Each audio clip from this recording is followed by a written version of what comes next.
pretty strong bounces. And I believe that we are going to have 1 or 2 months of red as we go into late June or early July. If we take a look at the S&P 500, we've had a nice drop, we've had a nice bounce without any sort of retracement yet. You can see NVDA, we've had a nice spike, we've had a big drop, and we've had a monster bounce without any sort of retracement yet. We could take a look over on Meta. We could see that Meta had a nice drop, has had 1, 2, 3, 4, 5, 6, 7, 8 green months in a row without any sort of retracement yet. The stock market doesn't work like this. The stock market doesn't work buy something and goes straight up forever. That's not the way things work. When you buy something, it usually goes up, it usually comes on down a little bit, goes up more, comes on down a little bit, goes up more. We need to see profit taking. And the longer you go without seeing profit taking, the bigger the dump usually is going to be. And I just think that coming on up here pretty soon, we are going to hit a limit where people are going to take profits and people are going to get nervous again.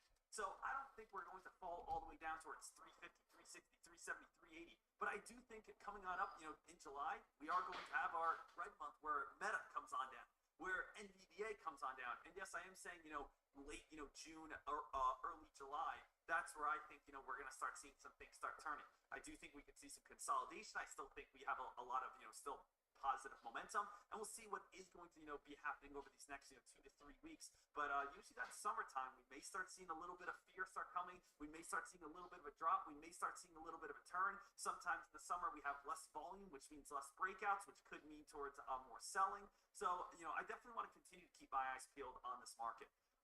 For you guys, Cushion Caesar, it is 9:25 right now. If you had to pick one play today, one alert today, one stock to get involved in, one trade, how would someone who does not know how to trade whatsoever, what would you not say, guide them to, or not, basically I'm not saying suggest to, but what would you say, put out there and say, this is the play that I think is going to profit the most? I personally would choose Meta, downside, 269.53 break. That's my favorite trade. I've been waiting for the trade for 4 days. Take a look at the 4-hour, and again, I also refer to higher time frames. Trend is way easier to identify on higher time frames. Again, it's more realistic. It tells you what it really wants to do. It gets rid of all the BS in between, all the consolidation, mostly. So it's bounced off the 269.53 level 4 times on the 4-hour time frame, which is definitely really big. So I'm watching this for a breakout to the downside. If it comes one more time to 269.53. Awesome. Yep, and I can clearly see that as well. That's a very kind of nice platform right across the board. It really just comes on down to cracking, right? So yep. You're looking for the short, right? The crack underneath it. Correct. Okay, cool. So yeah, that's a nice floor. Caesar, what are you looking for? For me, I would say ES. So I'm looking for ES to make a run back to 43.05, which would line up with what you were mentioning with the SPY. So ES would be the better trade for someone coming in. Personally, I am currently long on the Dow Jones, expecting the Dow Jones to retest 33,798. So basically 33,800. So I'm looking for the Dow to push up to that level. If the Dow cannot close above that level, I will close out my long and flip into a short. Just because then it's just creating a lower high on the 1-hour and 4-hour time frame. And like I said, going into today, the market is currently overbought, but it still could push a little bit more just before the turnaround. So I would be long. I'm long biased today. Awesome. Yeah, I'm definitely a little bit more on the long bias side as well for today. I also do just want to throw another play out there that the majority of traders are looking at that are not option traders but more day traders. We do have 2 stocks right here that some traders may want to be watching, especially if you guys are day traders. FARM is one of those plays. Farm is a stock that is currently up 60% at this moment. This was the most active play in pre-market today. Farm has gone from $2, shot all the way up towards $3.50. Now starting to get a little bit of a drop back on down. We do have a nice little downtrend that is starting to form. There are shares available to short over on Farm. So just a little heads on up if you guys are interested in Farm. And we look for shorts on this play, probably up towards around 20. See if that downtrend can continue to hold and see if we can just ride this downtrend over on FARM. If FARM does ever start breaking on out, has room to run back up towards 360, and if it ever went on a big spike, we could get all the way back up towards around $5. So FARM did have a press release this morning. We can take a look at the press release, scanners. We do have FARM talks about acquiring another company. We're also talking about an agreement. So it says FARM announces an agreement to sell a direct ship business. So selling one of their companies to Treehouse Foods, and they're going to be getting approximately $100 million for that. So that's why, Farm is getting some hype. They're getting $100 million. Obviously, that's going to make their company worth more. It's going to make investors be happy with that company, and traders are going to say to themselves, oh, wow, this is a stock that could possibly go on a spike. Since it already went on a very nice spike, right now, it is just a little bit of profit taking. So we want to see if we can see a nice little spike on up, look for some more shorting in the near future here. We also have BTGN right now. BTGN did come up with positive results, but I believe it also had a reverse stock split at the same time. So guys, if you guys take a look, this one's a little interesting. BTGN actually had a reverse stock split. Okay, reverse stock split means they take away shares from the company, but then they change their price. So it's not really gapping up 3,000%. But at the same time, they also came out with the reverse stock split, positive results. So positive results and a reverse stock split, lowering the float, BTGN could possibly go on a very nice rip and run. MOBQ, a little bit too small for me. I'm going to honestly be watching BTGN at the bell and seeing, what happens from there. But market opens on up in about, 10 seconds. Let's see what we have. But everyone, let's absolutely crush it today. Let's have ourselves an absolutely awesome day. And let's see what comes on up here as this market opens on up. Of course, Caesar and Coach, if you guys see anything, feel free to yell it on out. Absolutely. Well, I'm watching Amazon right now. Red ticker. It's really good. Watching the 127.50 break. I'll try these with light size. I see 30 on the bid. But I want to see if BTGN's going to get any sort of hype on what Farm does. Nice on Amazon. I like that. Take it over, Kush, if you're looking for a trade here. Yeah, I'm watching this right here. It's really close. Pushing with spot here. Watching You're looking for a long side? I have the 127 both loaded up here, guys. 10 cents. Actually, I might go like 35. Ooh, nice spike on Nas. Ooh, okay. Oh, Nvidia. Oh, hello. Oh, wow. Okay, ES pushing. SPY, a little bit of push at the start of the day. So these are more for the option traders right now. Watching for the SPY pop. NVDA just got a nice little pop right here. Coach looking for that Amazon trade. Are you getting some small contracts right here? Are you waiting still for that little break? Still waiting for the break on Amazon. Gotcha. All right. Little divergence I'm seeing right now. Nasdaq and ES are both pushing while the Dow is retracing.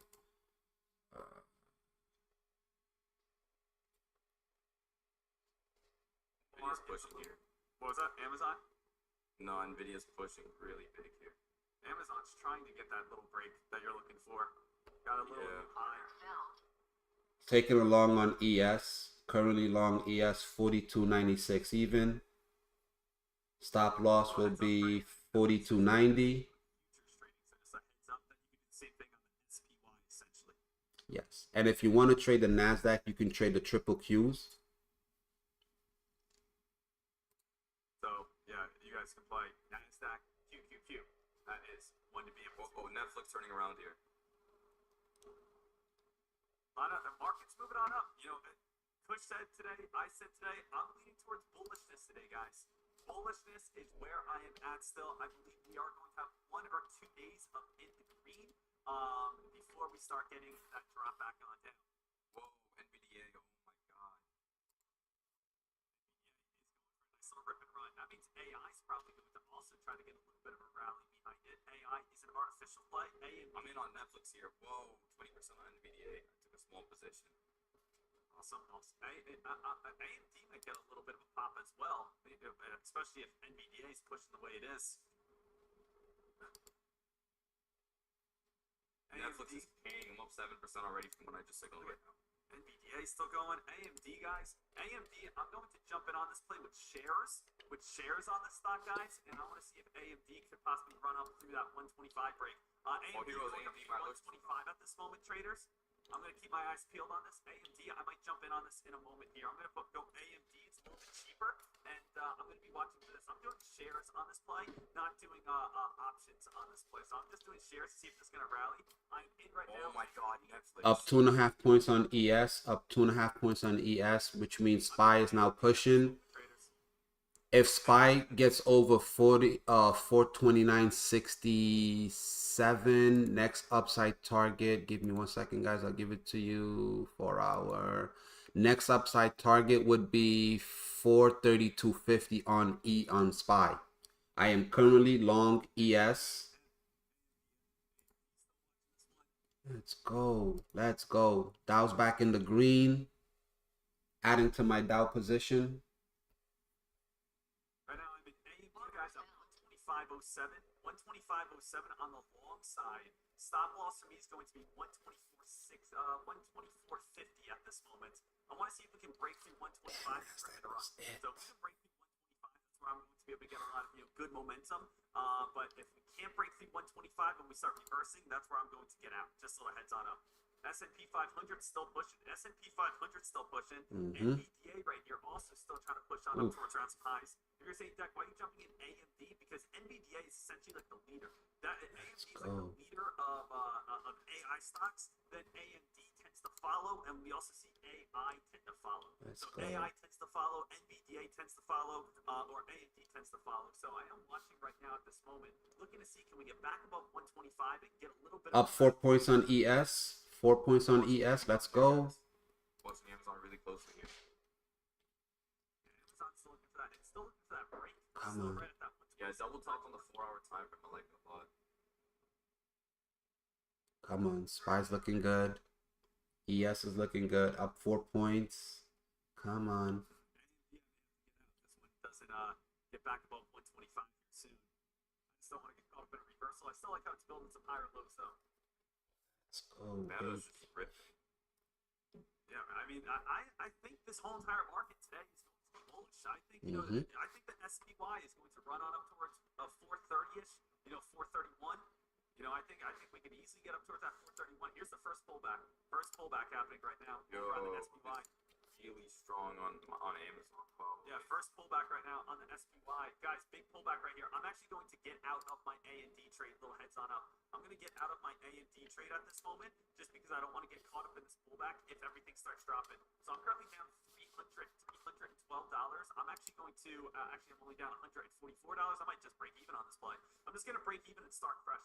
I'm going to break even over on this play. I got out of some right here, and I am going to, let's see if I can pop on up and actually kind of break even on this play whatsoever.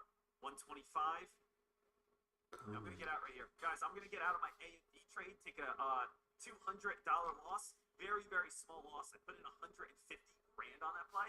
Took a very, very, very tiny loss on this just because I want to have a little bit more confidence in my trading.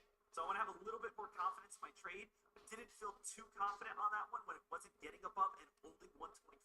So I just want to wait for a little bit of a better trade. And that's something that you need to remember, traders. Right there, I took less than a 0.001% loss in my account. I lost less than 0.01% of my account. So the thing is, if you are not 100% confident on your trade, just get out, start fresh, rip off the band-aid, and say to yourself, let's look for a better trade. You don't gotta wait until you're down $5,000 before you get out of a play. How many people set stop losses and they don't get out until their stop loss is hit? If you wait like that, you're just losing money. I saw that AMD wasn't getting above 125, so I said, hey, you know what? Let me get out of this play until it gets at least back above 125. So I don't want to just sit there and take unnecessary losses.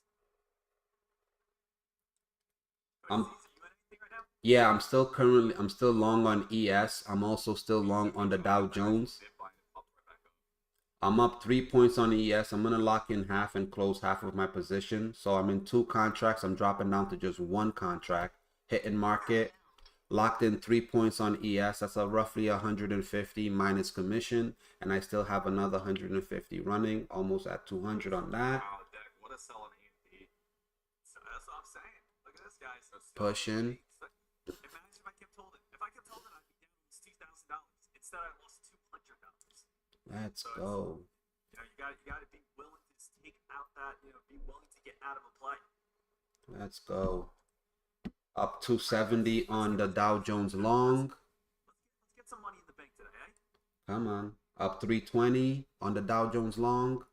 ES is now at 4,300 even. Come on. 43. Once it hits 4305, I'll book my other contract and then just focus on the Dow, because I do feel that the Dow has more of an upside to go in comparison to ES and Nasdaq, since Nasdaq is already out of the gate and running. All right, we're at 4301. 4 more points. 4 more points. Now here, this is where I ask myself the question. For the Nasdaq. Is there any like stock that you know for the Dow? Let's go. Dow's ripping. If I take the 6 points, you know what? I'm gonna lock in this 6 points. Green's green. Yeah. I mean, I'm only 4 points away from my overall target of 4305. Might as well. Oh, got another. Okay. If you guys want to trade the Dow, you can do DIA. DIA for as a ticker. If you guys don't, aren't trading futures. Thank you, J Chan as well. All right. Joey K. Out 7 points on the last contract on ES. I am currently up 470 on my Dow Jones long. I'm waiting, and I mean the Dow Jones still got about 100 points to the upside. Let's go. VTGN, the penny stock traders. VTGN has not done anything yet. FARM's trying to grind here slightly on FARM. We do know it has a lot of resistance up near 360. There are shares available to short on FARM if it gets up near the 360 region. So just a little heads on up, 360 is going to be the target over on FARM. If this one starts getting some hype, did get a $100 million deal. That's why traders are buying FARM at this moment. I did attack AMD today, looking for a 125 break. Unfortunately, it did not happen, but it did come back on down towards 123.80. Happy to get out of that play. We did see some quick morning spiking. It seems like we are getting some retracement, though, at this moment. The S&P 500 is going to have trouble getting above that 430 mark, 431. So right now, Kush, Caesar, anything that's on your mind that you need traders to know about? So what I would say is kind of trying to identify what's moving with the S&P 500, what's delayed, what's not delayed. So for example, on all the retracements, how heavy are the blue chips getting affected, right? So like Meta just had a nice little reversal there, and then how big is it pulling back? Because what you can identify, like, okay, if SPY ripped and something's a little bit delayed, then you could get an advantage, right? Because you get longs and then SPY's already ripping, so the index is already pushing. It's helping the tech sector push, and you can make a lot more money by doing that. Like, look at Meta right now; it's pumping a little bit later, but it's still going the same direction. Very true. Yeah, definitely something along those lines. What I like to do is I like to watch all the indices, so the Dow, the Nasdaq, and ES all at the same time, and based on which one is moving faster, it'll determine the leader for the day. At times it's the Dow Jones, at times it's the Nasdaq. I believe the last few days, or I want to say, yeah, the last 5 days, money has been flowing out of tech and into the industrial, right? Since they got into the whole agreement. So look at the 3 indices, and that way, if you come into the day and you already see that the Dow, or let's say the Nasdaq, is it's positive on the day, and on a higher time frame it's looking bullish, you can definitely start looking at tech companies to continue the trend. Awesome. Appreciate both you guys, and just the value. The thing is, like, the amount of traders that are just getting value just from hearing you guys and being able to be here. It is amazing. So I love it. What I do want to do real quickly, just because I wanted them to kind of give their current thoughts really quickly, guys. I just want to give you guys my game plan on today. If you guys did not see it in the morning newsletter. So what the game plan is the S&P 500. I've been saying this for 2 weeks now, but I do believe that 430 will be the strong resistance line we face. Who remembers 2 weeks ago when we couldn't break that 417 line? This is the same thing. It's new resistance. So what are my thoughts about today? Well, I think today or tomorrow we are going up. We're going to hit 430 plus before the big reversal begins. I'm 100% bullish until we break 430 plus. But the moment we go back underneath 430 is when I'd be looking for a multi-day put contract. So we're not at 430 right now. We're at 431 right now. We didn't get up to 432. But if we go up to 431, 432, and then we start going back underneath 430, that's basically like showing, hey, we got above this area, and then all of a sudden we came all the way back on down. I can always imagine this as like, imagine playing a PlayStation game when you guys were like 10 or 11 or 12. Imagine playing an Xbox game when you guys were little kids, right? Probably the majority of you guys probably played some sort of video game when you were a kid. There were some games back in the day where you would have to always put in a save card, right? Save, you have to save it, have a memory card, a memory stick, whatever, so that your game would save at that level. Imagine if you guys were trying to beat this level. You were trying to beat 430. 430 was the level, this very tough level that you just couldn't get through. And then all of a sudden you broke above it, and then you forgot to save the game. And the next time you log onto your PlayStation or Xbox, you are back underneath 430. Some of us just may say, I don't even want to do this anymore. That took me, again, days. That took me weeks to try to beat, and now I forgot to save the game. Now I don't even want to play this game anymore. That's almost how the stock market works. We are trying to break 430. We're trying to break 430 here and here and here and here and here, and now we're trying to get above 430. The last thing traders want to see is us to go above 430 and then back underneath 430. When you go above 430, stay above 430. And as long as it stays above 430, you're good to go. But you do not want to go above it and then back underneath it. So the market has now had 6 green weeks in a row. We are due for a very strong pullback in the near future. Also, 430 is the top of the current channel. Watch for reversal back when we go from 430 plus to back under. I think that will be either tomorrow or Friday. But today, I am leaning a lot more towards the bullish side. Make sure that you guys are all set, ready, rock, and roll on this. So real quick, I just want to go over, some people are asking, why did I take the long on ES at 42.96? And basically what I want to go over is on a 1 hour time frame, we're still in a on a market structure. We're still upward. It's still an upward market structure. And given that we sold off Monday, we sold off Tuesday, then we consolidated and we broke that short-term break.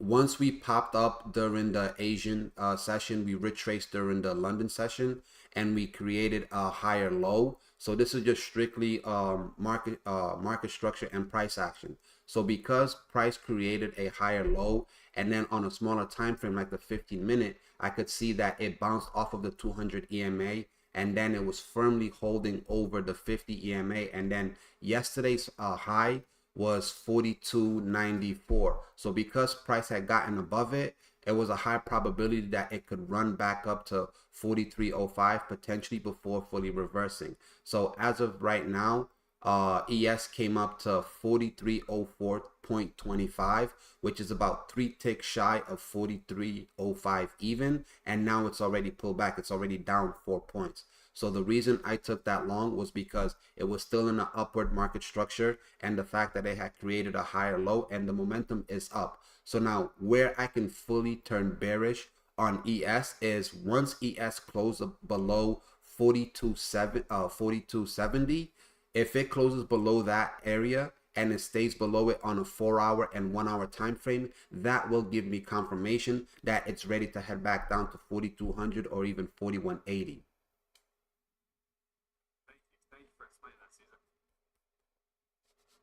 Taking a look at S&P 500. Remember, if you guys have any questions for Kush, for myself, for Caesar over in chat, please feel free to go ahead and type them on out. And once you guys type them on out, we'll be able to see them and be able to answer your questions. Little heads on up. We do have Meta still pushing itself on up at this moment. Kush, you in on Meta right now on the long side?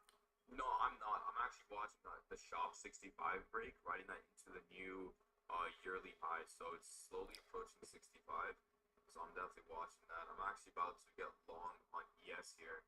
I'll go for that 4 hour flat top break like yesterday's high day. We can have some nice movement up here. I mean, we got Meta as well coming up towards that 275. Yeah, I'm long ES. So basically on the SPY balls essentially. So basically he's going long on the SPY guys, basically buying SPY, looking for that pop. The thing is, Meta coming up towards 275 resistance. That's going to be a strong resistance line. Usually, it could definitely turn into some sort of reversal area.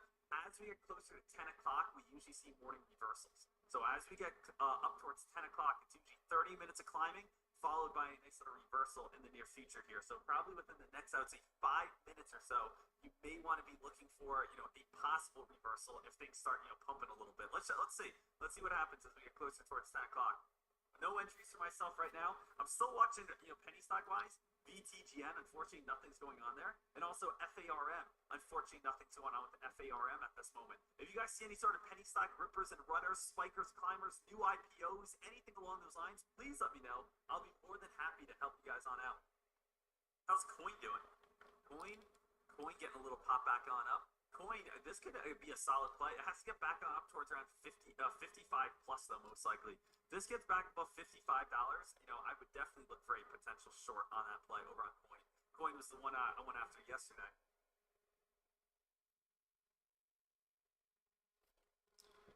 Okay, let's see. Meta getting a little bit of a turnaround right here. Meta starting to drop. Wait, Meta. Yeah, Dow Jones couldn't go any higher. Back below yesterday's high of 33,677. I may have to lock in some profits on this one. SPY still trying to hold. SPY still trying to hold right here. Still got 10 minutes till 10 o'clock. There is no news at 10 o'clock, but usually at 10 o'clock is where we see a lot of volatility. 10 o'clock is definitely where we see a little bit of action. 10 o'clock is where we start seeing a little bit of movement. Make sure that you guys are all set, ready to go for that 10 o'clock.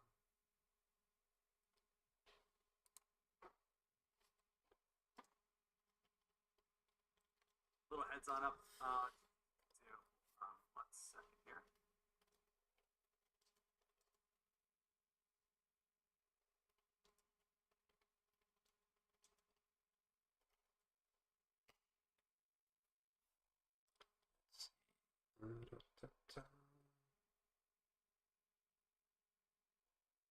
Right now, I'm just watching, keep my eyes peeled, seeing what's going to be coming on up. Cool little scan that Lightspeed has. It shows us the most active options at this moment. So here's a nice little, screenshot right here. I apologize. I was on mute, guys. I apologize. Go ahead. I said, I'm watching SPY longs for this new breakout. I'm going to post a screenshot for you guys. The most active options of today. These are the ones that have the most volatility. So far, again, the number one most active option right now is SPY June 7th, 430 calls. SPY June 7th, 429 calls. Tesla June 9th, 230 calls. These are the most popular. These are the ones that are getting the most action orders filled at this moment. So it's good to kind of see, what is the most popular contracts at this time? What are people really looking at? So just post that screenshot for all traders so you guys can see the most popular contracts of this morning so far. Here comes SPY, trying to get that little pump on up. Let's see it coming closer to 10 o'clock. Usually at 10 o'clock is where we kind of hit. That's where I believe 10 o'clock is where we'll start getting some sort of reversal back on down, but I think we pump for another 10 minutes here. Let's see if this thing can go up to 430, 431. And I'm not saying it's going to drop. Remember, I'm bullish. I definitely think the market's going to be able to continue to move itself on up. But as a day trade perspective, you can definitely look for little pullbacks here and there. But SPY, we want to see if this thing can get up to 430. 430 is going to be strong resistance. We know that. 430, 430, 20, anywhere around 430, it's going to be some strong resistance. Let's see if this thing can pump on up to 430.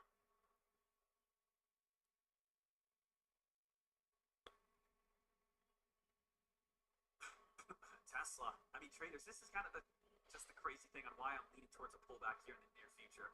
I mean, we just take a look, at a lot of these different charts. Let's just go, weekly chart. We've had 1, 2, 3, 4 weeks in a green, 4 basically straight up weeks over on Tesla. Definitely could get ready for some sort of red week in the near future. NVDA has been just pumping, week after week after week after week. That has been insane. Amazon has had 1, 2, 3, 4, 5, 6 green weeks in a row. We have had, what's Meta at? Meta is on, out of the last 20 weeks, 17 of them have been in the green. So we've been seeing so much on the green side. And that's why I just think, in the near future, we will have one red week coming on up. I do think a reversal could be coming, starting next week. And I just want really everyone to be on top of that. 8 minutes into the S&P 500. UNFI had a bad earnings this morning. Just little heads on up. Dropped all the way down to $20. Did go from $27 down to 20, trying to go from 20 reoccurring back towards 2050. Anyone see anything going a little crazy crazier? Anyone seen anything go a little bit faster? What's the fast mover of the day, guys? Do we have a fast mover on the day? Do we have a stock that's standing out to everyone? Is there a play right now that everyone's saying, whoa, this is the absolute, nuts that's holding? It's gone on big time spikes, currently up $15. Is there any $15 ripper that we're just not seeing? If you guys do see that crazy one, please post it now.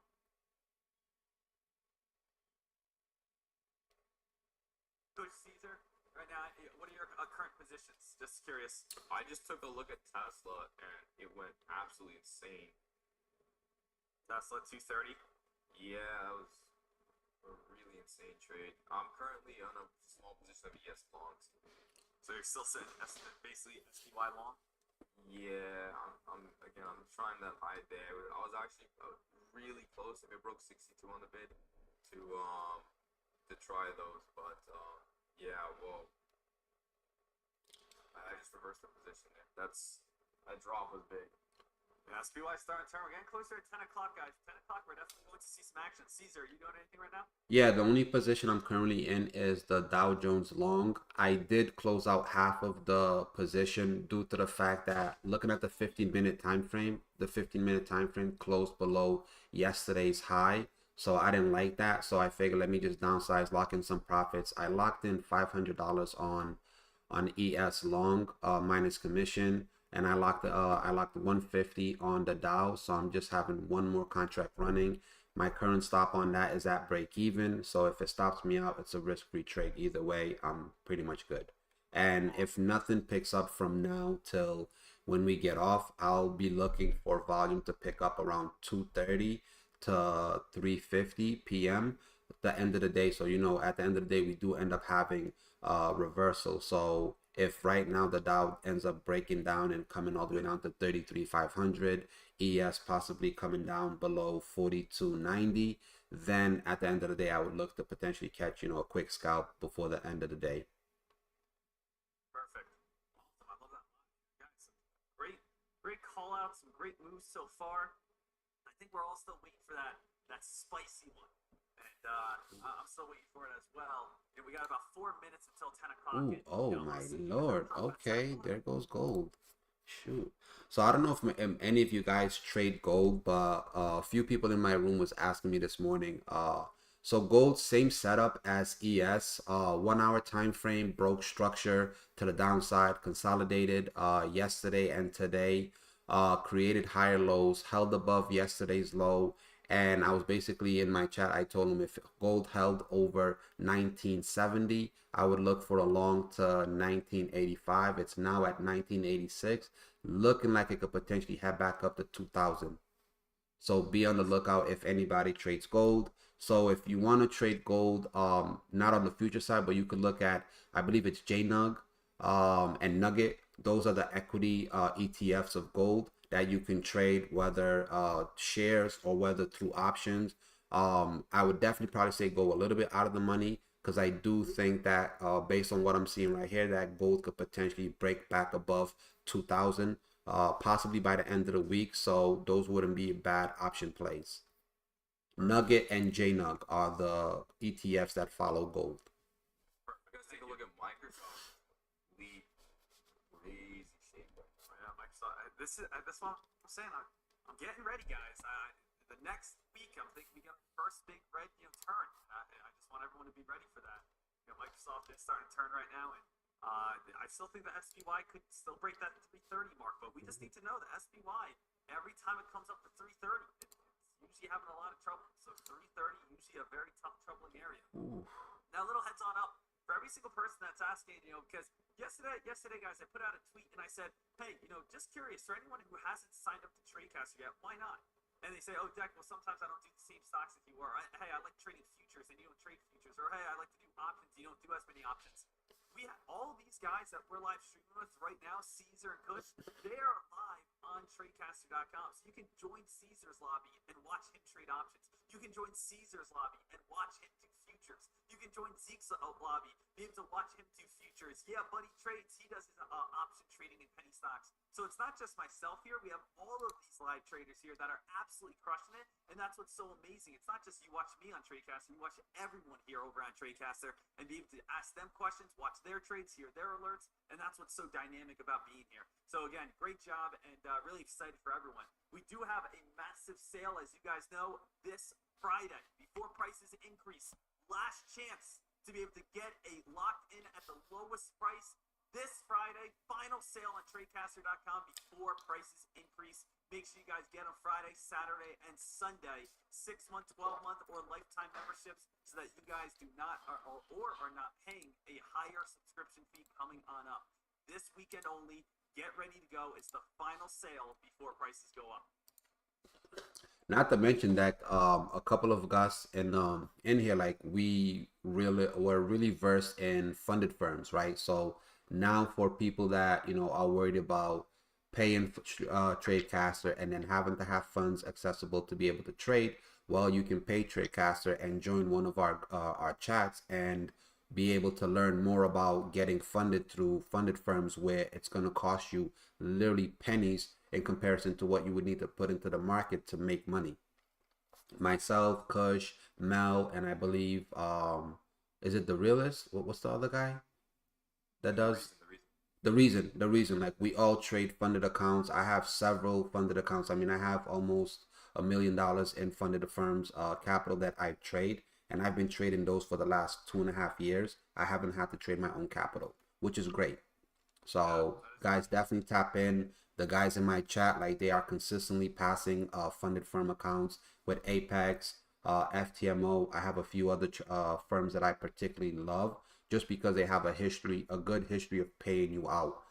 On top of that, some of them you can get payouts through crypto, which lowers your taxable income, but I can touch bases on that if you email me. Just saying. Thank you for that information. Yeah, what's your email, Caesar? Rigonometry@gmail. It's in my bio. Awesome. Check out his bio over on Tradecaster. He'll have it all set there. Right now, 10 o'clock, team. Let's see what happens over on the S&P 500. 10 o'clock is here. Usually we see some action. Usually we see some movement on these plays. Just want to see if there's anything that's kind of picking up some steam at this time. Where's AMD? Yeah, trying to pick up a little bit of steam here still. I'm watching Shop here, guys. What are you looking for? 65 rate on Shop.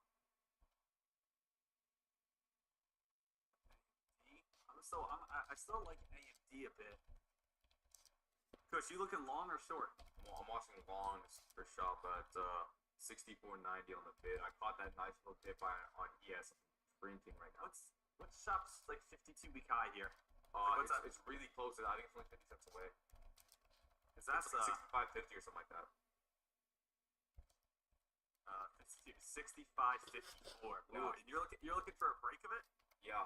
So I'm getting in that 65 break, and I'm gonna hold throughout the entire 65.54. It's only like 50 cents, so it shouldn't be crazy. But at least that way I have a lot of push through, just in case I want to try. If I try those new yearly highs and I get wicked out, then it's not going to be as good, right? My loss will be a lot bigger. 65, it's a number one, it's a psychological level, so I'll make a good amount of money on that. Number two, if I hold to those highs, I'll have good push room, so I can kind of decide what I want to do and take some of my position off along the way.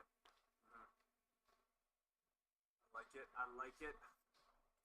A lot of times when I see these plays come up to these highs, I look for the short on the way back down. Because a lot of them come up, hit these resistance lines, and have trouble being able to break through them. If they can break through them, then they definitely take on off. Yep. Now we got a little bit of this uptrend here over on Shop, SHOP.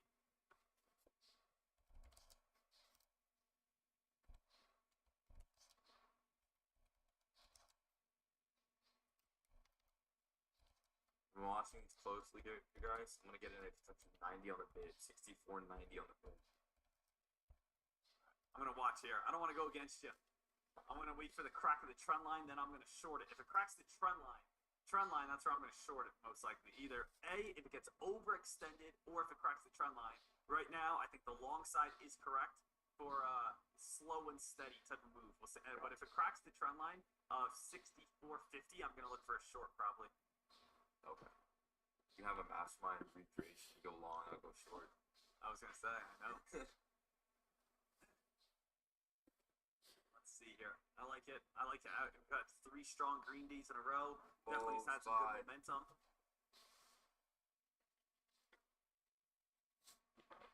MOBQ. Jack, would you short MOBQ? MOBQ, this one is still the same exact thing. Put an uptrend on it. As long as this uptrend holds, it's still not worth shorting. So this is a play that is up 133%. It's a smaller stock, obviously. But at this moment, I would not short it until that trend line cracks. When that trend line cracks, then yes, you can definitely go ahead and look for it. Let's go with farm. Again, I want to see more volume on these penny stocks, guys. Penny stock traders, don't you guys want like a little bit more of like a supernova type of deal? Penny stock traders, we want to see a little bit more hype. I want to see a little bit more, action here. SPY starting to turn. SPY starting to turn. SPY starting to drop.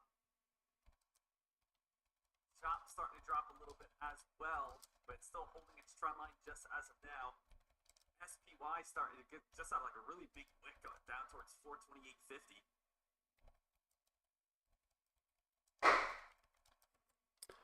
So I'm being asked a question as to some of the prop firms as to how they process and why do they have a phase two. So like most people, if you guys heard Kush talk about take profit trader, you guys have heard me talk about Apex. I'm not a fan of top tier. No, is it Top Step? I'm not a fan of this because they have a two-step phase and their process and their rules is a bit outrageous. Apex only has a one-step phase, but they have a trailing stop loss. So what that means is from the highest value that you run the account up to, you only have about, if you do a 50K account, for example, it's a $2,500 drawdown. So once you breach that $2,500 drawdown, you basically have to start over. They'll either, you could pay the fee to reset the account, or you can wait for the reoccurring fee, which then will reset the account. What I like about Forex brokerages is that they have a certain percentage, whether it be, most of them is 5% daily drawdown, 10% overall monthly drawdown, which gives you a little bit more room to, if you do end up running into a phase where you have a multiple losing trades, you don't end up blowing the account to where you have to repay to take another one. Today I'm posting about a new firm that I just started with, where they're offering 15% drawdown, 15% a discount. It's 8% target price for phase one, 5% target price phase two, and unlimited days to complete it. Most firms, they have about a 30-day time frame. It's not 30 trading days. It's 30 calendar days. So with this firm, if you guys want to check it out, slide into the room. I have it in my alerts tab where I posted the link. I posted the promo code where it's a 90-10 split. Some firms it's either 80, it's either 75. So right off rip, being able to get a 90-10 split. And let's say, for example, if you wanted to do a 100K account with a 15% discount, it would cost you $466. And you get that money back once you pass phase one and phase two on your first payout.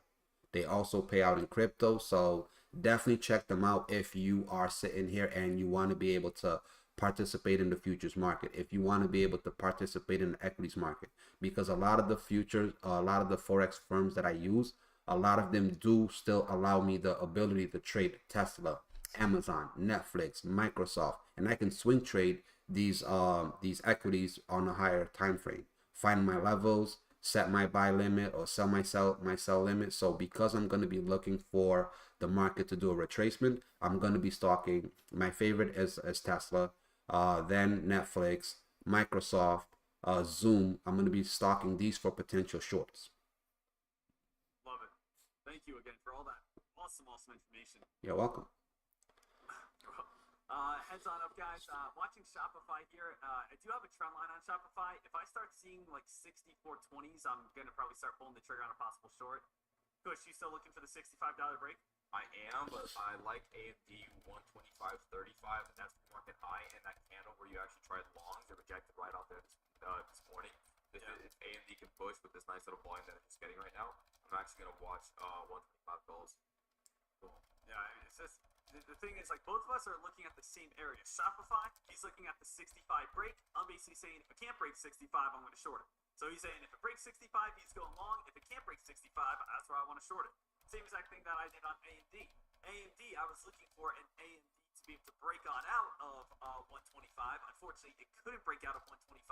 Same exact thing Kush's looking for. He's looking for that break of resistance. Break of resistance brings in, good volume, and but sometimes gets tricky buying at the break of resistance. So far, I've only had one trade on the day, currently down $211 so far. SHOP, I would add on to this play, probably get like 2,000 to 3,000 shares and see if we get a nice little drop on this play, especially if we can get this trend line crack. So I am watching this one closely, looking to see if we get a nice little trend line crack and see if this thing can get a nice little fade behind it.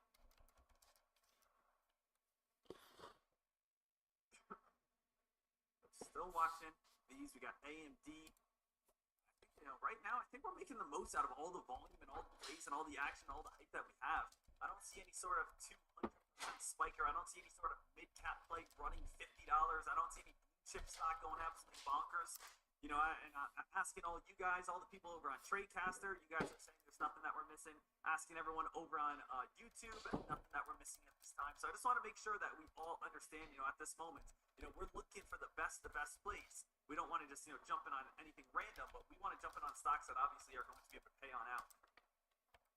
Right here, team, Shop is starting to turn back on underneath this area. I'm thinking about giving Shop a chance here, guys. I'm thinking about giving Shop a chance at this time to see if this one starts getting a nice drop and starts fading a little bit. So Shop starting to turn. I'm going to jump in on Shop, guys, with 2,000 shares on the short side here. So Shop, I'm going to jump in on this play, 2,000 shares on the short side.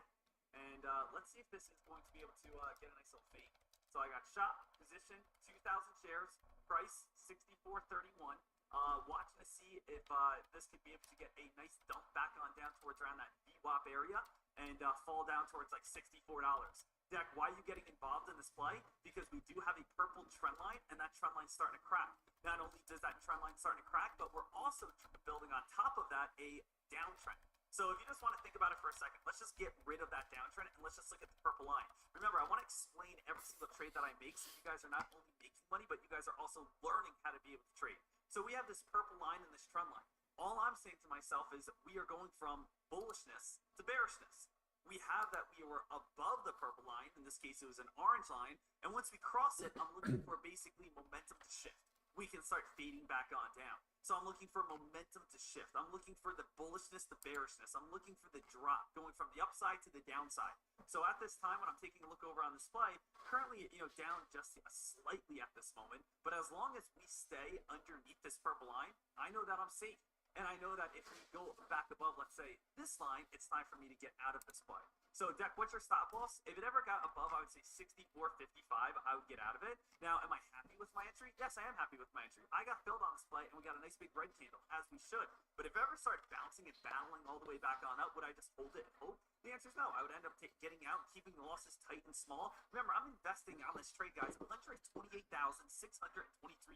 If I'm keeping my losses to less than $400, that's like less than 1% of what I'm investing onto a loss. That means one win, one good solid win where I make 5%, 6%, 7%.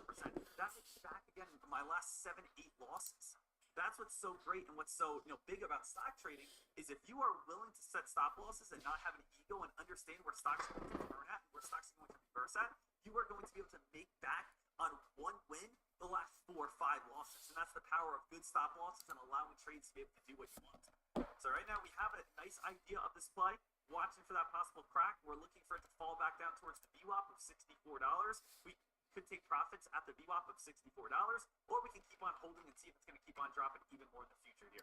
Right now, we're only up a little bit, 123, but I like this trade a lot. I like this trade. I like what we're thinking on this trade, and I want to continue to hold this one on out here. So we're just going to sit on this one for a little bit. Right now, traders, I got $204,000 in my account. So $204,000 in my account, if anyone's wondering. So you see my dollar value at $128,000 at this moment.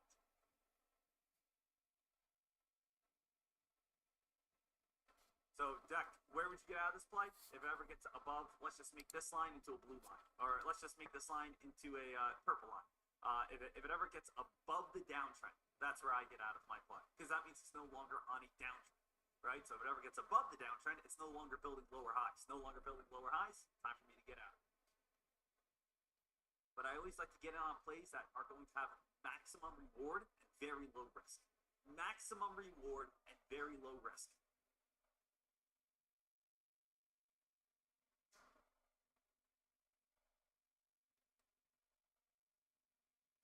Coach Caesar, you guys in on anything right now?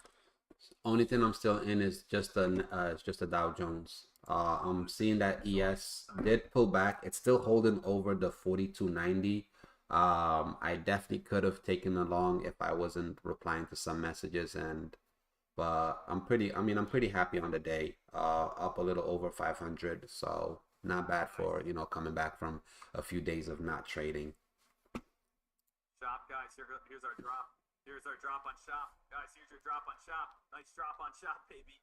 That's nice drop on shop right here. Let's see if this thing can keep on going lower. $723 so far over on shop.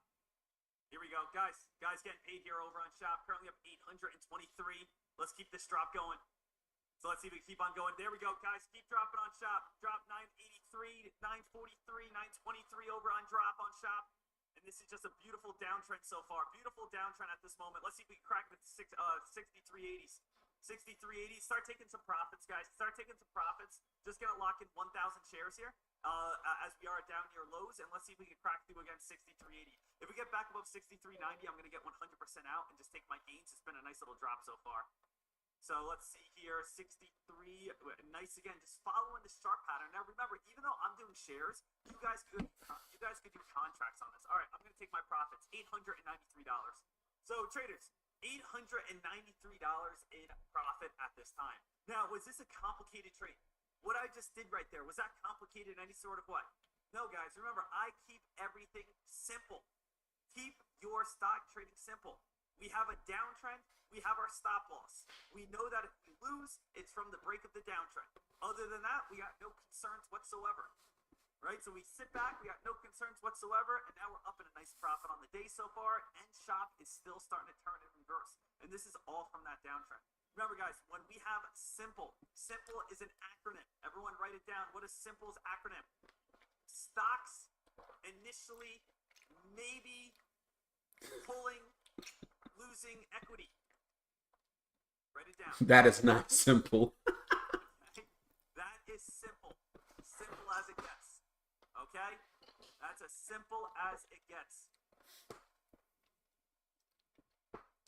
So not too bad. I like what we got though. Look at, still dropping right here. Still dropping at this moment.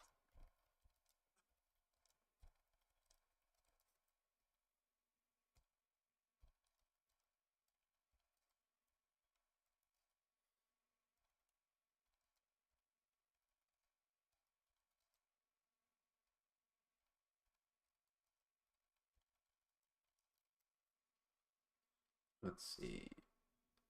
Ooh, nice pullback on NASDAQ. ES as well. Let me see. The London session will be closing in about 42 minutes. Go ahead. It's on up. FARM.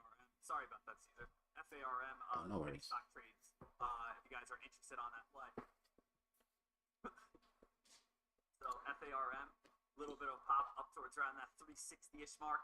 Shop, nice drop all the way back on down. Shop still falling, guys. You know, shop, this has been a nice little crack all the way back on down. Still is going lower. Anyone holding any more shorts on shop, or if you guys are doing put contracts, right?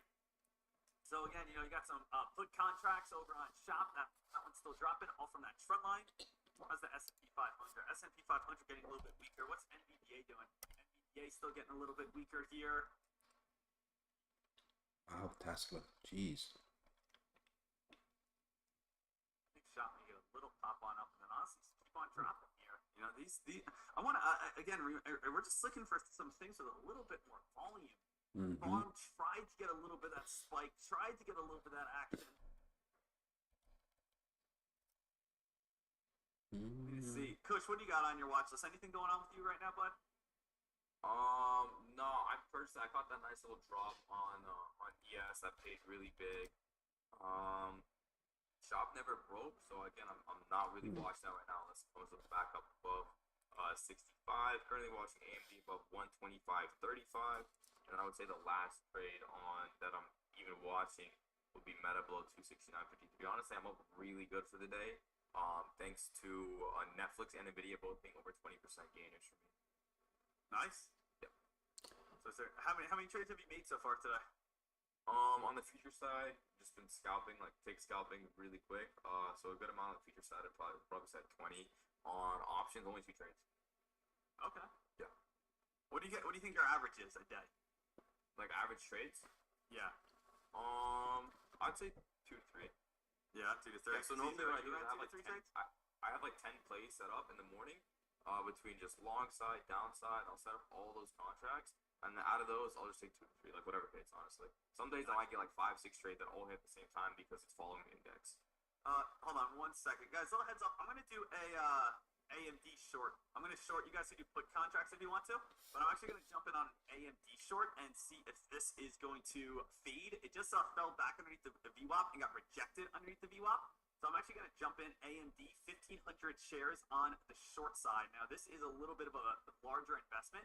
Now, you can do a put contract if you would like to instead of doing shares. But AMD did crack the VWAP, tested the VWAP, then fell back on down. I am in at the price of 123.63, and I want to see can we get some continuation on the downside. So I just want to see, can we be able to continuously fade here? Can we be able to continuously fall? Can we be able to just slowly, kind of get that crack? So AMD, I'm going to put this up on the top level too at this moment. I like how we came on up. We got rejected at 125 twice. That was the big thing here. We basically came up to 125. I tried to buy it the very first time. Didn't work out. We fell all the way back on down. We came up to 125 again. We just got rejected. We fell back on down. We tried to get back above the VWAP. Didn't work. We're starting to fall back on down. And just like we had before, we do have a nice downtrend. So if you guys are on a little bit of a smaller position, as long as we continue to hold this downtrend, you are good to go. So as long as this downtrend, so what's your stop loss? What should your stop loss be? Right around 124. Now I do have 1,500 shares, and this is a little bit of a larger position. I don't really want this to go all the way back up to 124. I would like to see a crack back on down to 123, see a crack back on down towards 122. But kind of the big thing that I want traders to realize is I'm not going against momentum. I don't want to go against the momentum. Even though it's like, oh, Deck, no, the stock's going up right now. I see what you mean that the stock's going up, but the trend is going down. The trend is fading down here. The trend is showing that there's weakness still. So I don't want to be buying when I see a downtrend. I don't want to be buying when we're getting stuck at 125. I don't want to be buying when we're not being able to break the VWAP. So I want to go with the momentum a lot of the times. I want to be looking for, hey, I see more selling than buying at this time. I want to be able to either go on the long side or the short side. And at this moment, I have my downtrend. We got rejected at the VWAP. We got rejected at the VWAP, and we still have our downtrend. I do believe if as long as we stay underneath the purple line, we will be good to go, just like we did over on Shopify. Shopify, as long as we stay underneath the purple line, we should get our sell. So we had the purple line basically hold. We got our sell-off, our flush, we call it, and we make money. When we have AMD, it's the same exact thing. We have our hold, and then we're looking for our flush. Our flush back on down towards 123, or flush back on down towards 122. And remember, you guys can do put contracts if you guys would like to as well, if you like the game plan. Basically, we just don't want it going back above like 124. We want it staying underneath 124 at this time. Okay.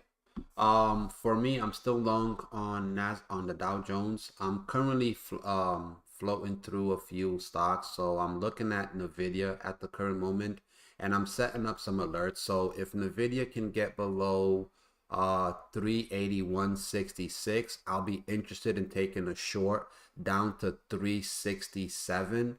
And if it gets above 396, I would then be interested in taking a long, potentially to 405, maybe 410. So this play, I'll be doing it on the option side. So I'll probably do it about maybe a month out from whatever day I get that alert.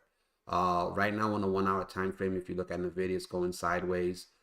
Tesla's is pretty much at its yearly highs of 230, 80, 83. So I'm going to be stalking Tesla on a smaller time frame, like the 15 and the 30-minute time frame, to start seeing exhaustions and lower highs being formed.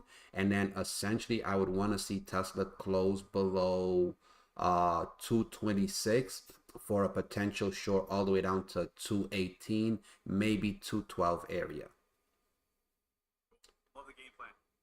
That's why I love having you guys on the stream. You guys always just have your game plan set. You have your targets, and I love it.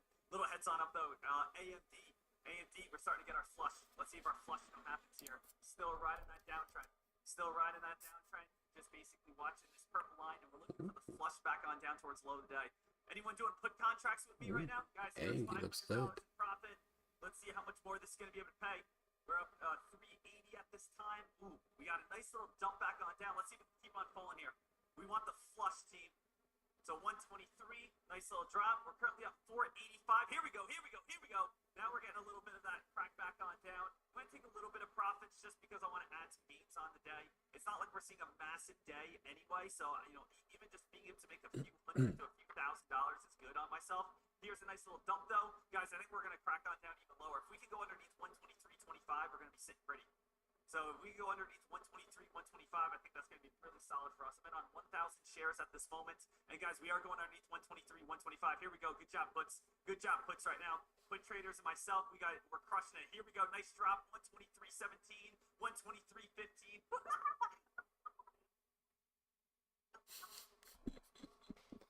Oh, Kush, you're on mute, Kush. You're on mute, Kush.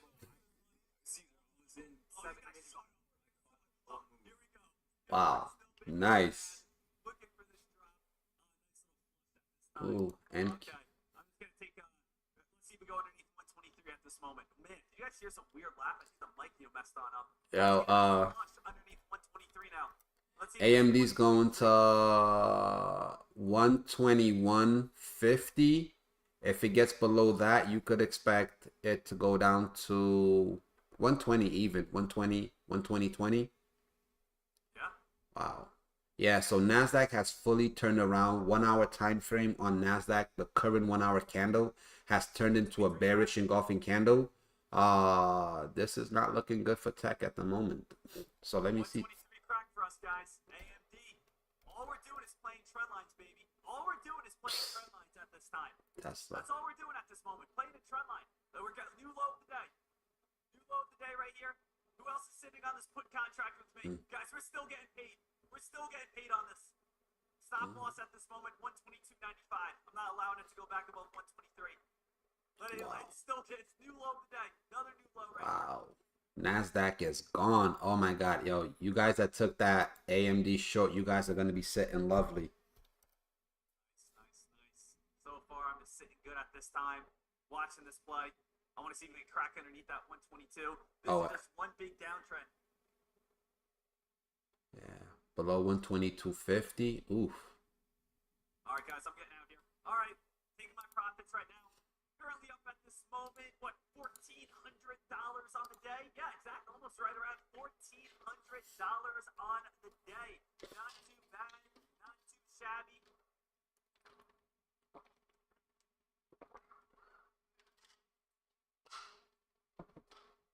Guys, I'm watching Meta here. Meta's really close. Just exited all my EA shorts. Literally got a peak sell at the bottom. So I'm watching Meta for this 269.53 break. I've been waiting for this all day, but that absolutely killed AMD and Shopify. Good stuff on that. Awesome. Any of you guys watching Tesla? Watch Tesla for a break below 227.20. I'm tempted. I'm almost tempted to start scaling into a short here at 228.40. I might just do it. Awesome. And then guys, I just made an Instagram post. If you guys could go like it up real quick, it'd be much appreciated. We have FX Summit tomorrow, so I'll be streaming tomorrow.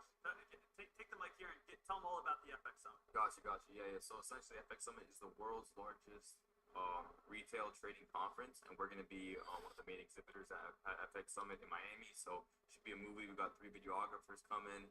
A lot of big people coming to our booth as well. So again, I'm going to work my connections to make something happen for you guys at TradeCast, whether it's funded accounts for prop firms or just a massive discount or anything like that. I'm definitely going to work my magic. But again, if you guys are going to be at FX Summit, come stop by the booth. Should be a movie. Gonna be super exciting. Gonna have a lot of car shows over there. I'm actually getting my Maybach two-tone right now with a whole livery that says exchange on it. My tongue, which is the world's largest collaborative trading space for day traders. So essentially, it's the best facility. It's 50,000 square feet. You can basically go there and trade over there. a bunch of amenities like a golf simulator, a gym, a restaurant.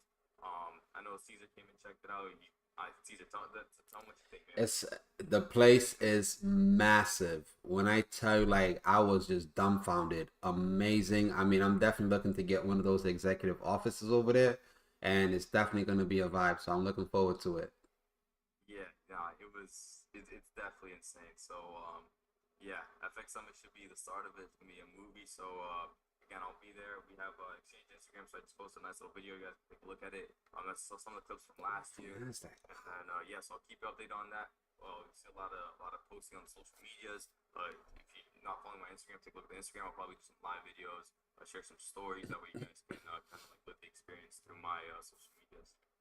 I love it. How far are you guys from like fully opening Exchange, you think?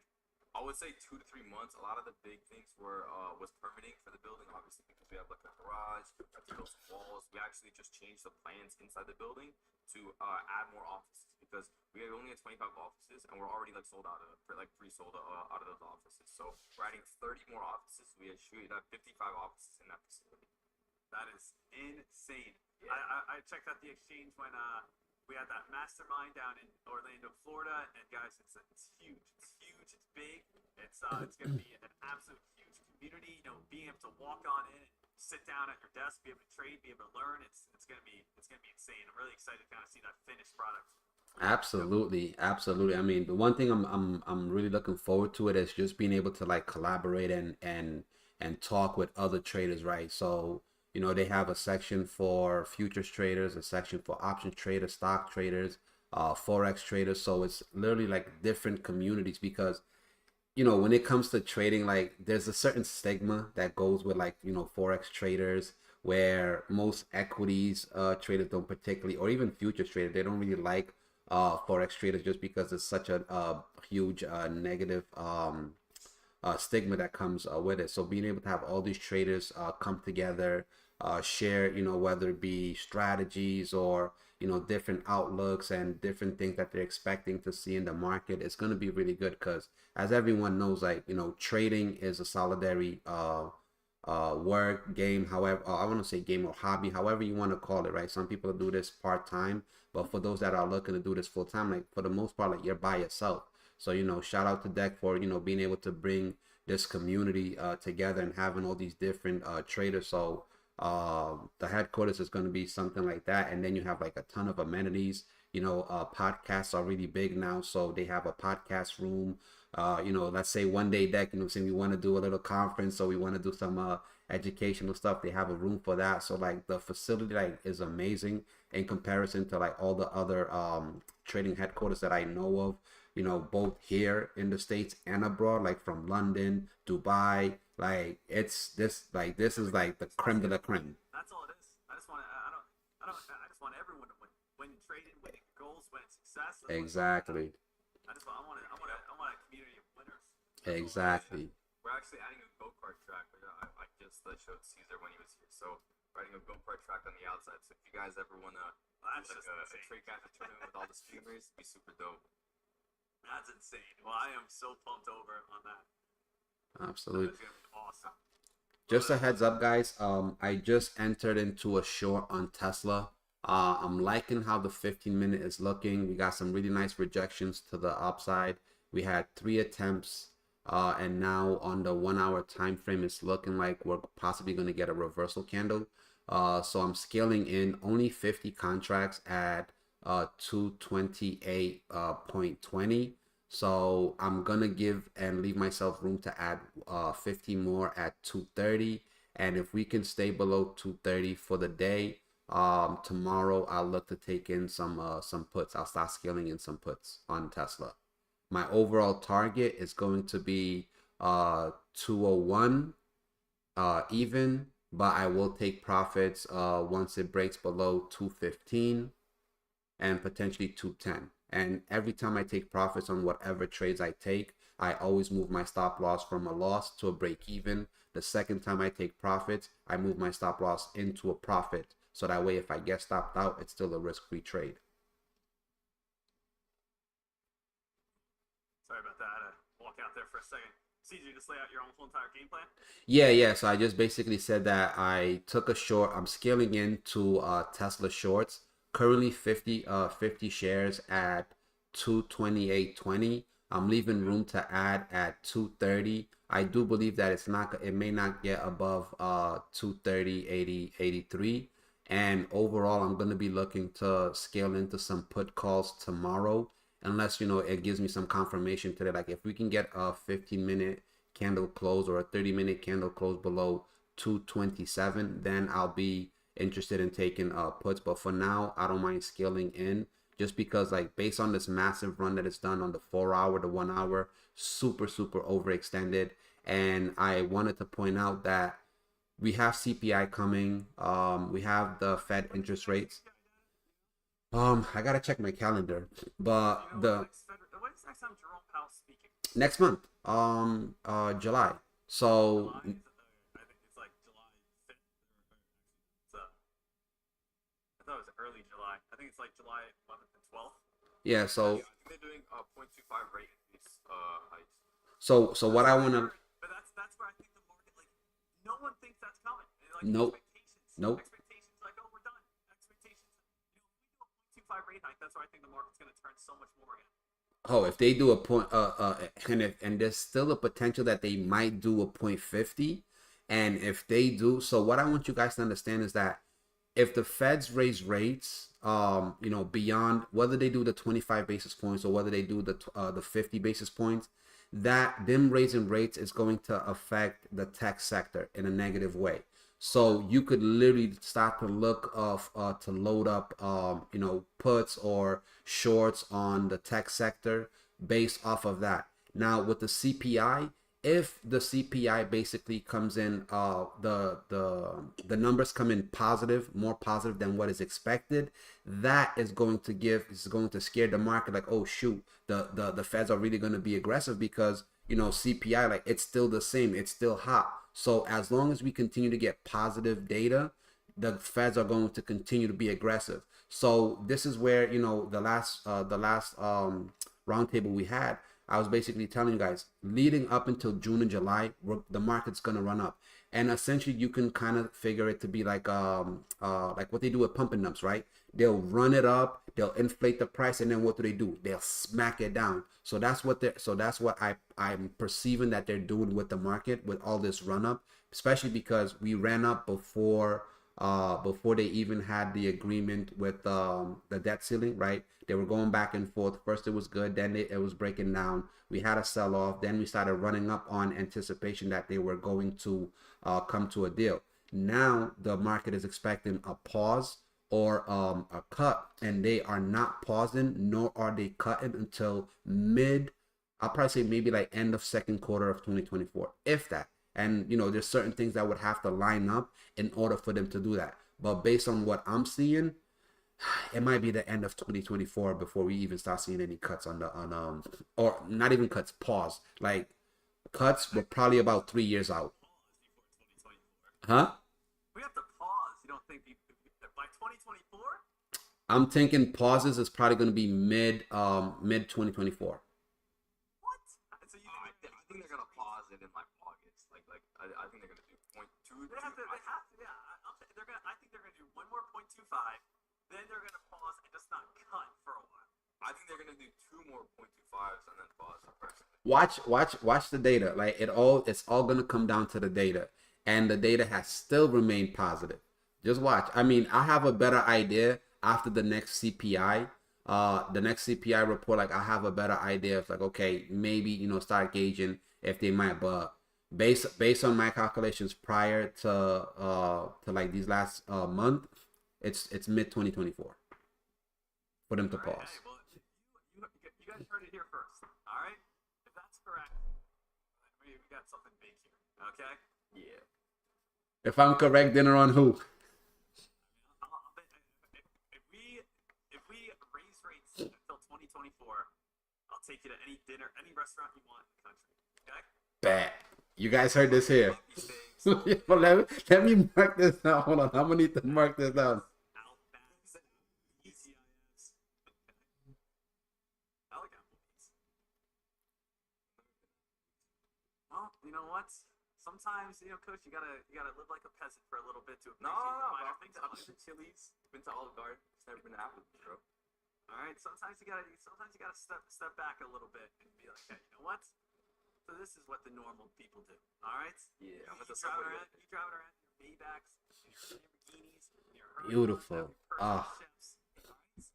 Sometimes it's not a bad idea to go sit down and take a girl out on a date for a 2 for 20. All right.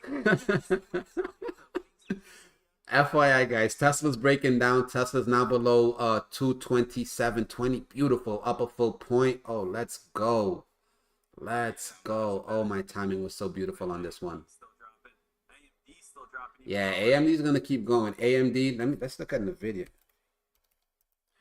Now, guys, normally I don't. Ooh, NVIDIA. Ooh, as well. Oh, it's about to hit my lower target. I put this in this morning as well. This morning, guys, our morning newsletter. Our morning newsletter here.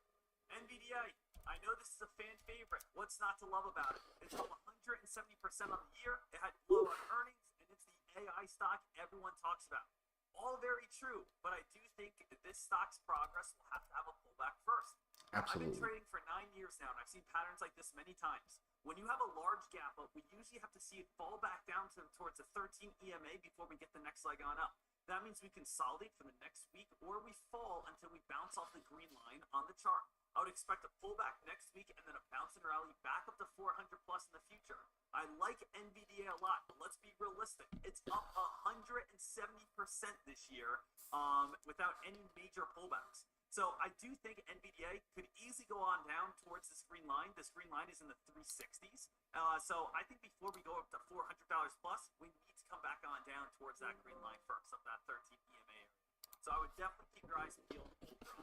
NVDA is getting a little bit of a bounce play at this time. AMD trying to finally find a little bit of a bounce. You guys can keep playing this line as well. Bounce back up towards around 122.50. AMD, that's going to be its bounce play area, or where it starts, becoming a nice short again. If it breaks that line, you want to keep going towards the upside. AMD, though, still on the bearish side. This has been a great bearish trade so far. A lot of people have been just continuously shorting this play, and why wouldn't you? It just still is on that trend line. I locked in my profits at 122.80 and 122.90. If I kept on holding, could have been another $1,000 in profit.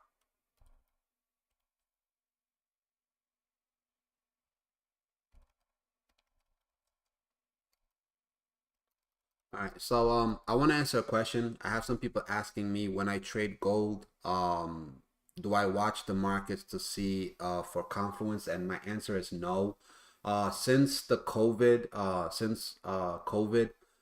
gold and the market, basically that correlation where if the market is heading down, gold would head up and vice versa. That correlation has disappeared. Like there were times where I actually got rocked on a gold long because the market was down 3.5%, and then gold did a 100 point drop in a matter of minutes. So no, so gold is something that I trade individually just based off of structure and price action. Someone was asking, do you follow oil at all? Yes, I do. Oil was my bread and butter. Site that you look at, like for like oil, like petroleum, like where do you get news from on oil? Is there like something that you look at, or how do you watch oil? Well, oil, I watch oil on the charts. I mean, I firmly believe that the charts will let you know what's going to happen before news or economic data comes out. So I pay more attention to the charts, but I do watch Bloomberg during my trading hours.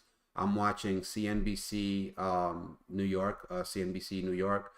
During the Asian sessions, if I'm trading, I'll watch CNBC Asia and CNBC Europe. So I follow all the news that is happening more abroad, and I do pay attention to what's happening, like the OPEC meetings, what happens abroad with countries that produce oil. So if someone is interested in following oil, it would be in their interest to pay attention to OPEC, learning what countries are part of the OPEC, and seeing when they come out with news, because usually they'll come out with news during during their time zone, which will end up being like 3 or 2 a.m. our time, depending on where they are, right? I'm on the East Coast, so somebody might be in the Midwest, somebody might be in the West Coast. So it depends on what area you're in, or even if you're abroad. Paying attention to OPEC, Saudi, paying attention to other countries that produce oil if you want to continue to if you want to kind of like trade the news. But overall, just pay attention to the charts. Like have a set parameter. Pay attention to the 4 hour chart, the 1 hour. Those will give you a better indication. Now, where you might have some whiplashing is Wednesdays at 10:30 when the EIA report comes out, which basically lets us know how much oil is being produced or not. Awesome. Thank you. You're welcome. AMD still, guys. AMD still just falling. I mean, I got out over $1 ago, and it's still dropping. You know, it's just following this downtrend. You know, we spotted this downtrend was hitting the VWAP, and where is it going to be able to find some sort of bounce play? That's the big question. I want to take a look over on a little bit of a larger time frame. I'm just immediately, my eyes are taking to this area right here as a nice little platform. Let me try to see if I can. And we're actually going underneath a lot of this. The Meta 4 hour candle just turned green to red. That's for those of you that don't know. That is the most bearish candle you can get. Is when a candle actually turns green. Actually, that's the second most bearish. One is just a massive candle flush. It's the second most bearish candle that you can get is a green to red. So definitely watching this for the put side. Again, my hard stop personally, just out of my trading rules, is 11 a.m. So if this happens past, you know, I'm just gonna have to skip it and not trade because the volume's gonna be super low. So I'm still watching AMD trying to get a little bit of that bounce play. Just went from 120.50 up towards 180 here. Trying to get a little bit of a dip. Still on the bearish side of that trend line. But we have Meta. Meta's starting to get a little fall. I mean, Meta can easily, and Meta's going to come back down towards what I think in the next few days. 262, almost like the same exact thing. You know, if for anyone who does not know, I just want to kind of teach you really quickly about this 13 EMA. It's one of my favorite indicators. So I'm just going to show you guys something really cool really quickly. Let me go to properties. Let me just turn this on off, or indicators. Let's just turn off everything other than 13 EMA. 50-day moving average, gone. 200-day moving average, gone. All right, so little quick lesson. Takes, you know, just 10 seconds here. The 13 EMA. yes, so when it comes to trading, I analyze on the 4 hour, 1 hour, even the 30 minutes sometimes, and I will execute my entries based off of the 15-minute and 5-minute time frame. So do know that I do simultaneously, I'm watching the 4 hour, 1 hour, and 15-minute time frame of whatever instrument I am trading at that moment. I will find levels that I'm interested in either taking along based off of what I'm seeing, such as market structure, and then I'll set an alert where if price pulls back to that area, I will either take a long or a short. Now, if you take a look, you see that I'm sharing my gold chart, right? And you can see that as the market dropped, gold dropped as well. Now, gold is supposed to be the safety haven. Whenever the market is selling off, gold is generally supposed to be running up, not in the same direction as the market.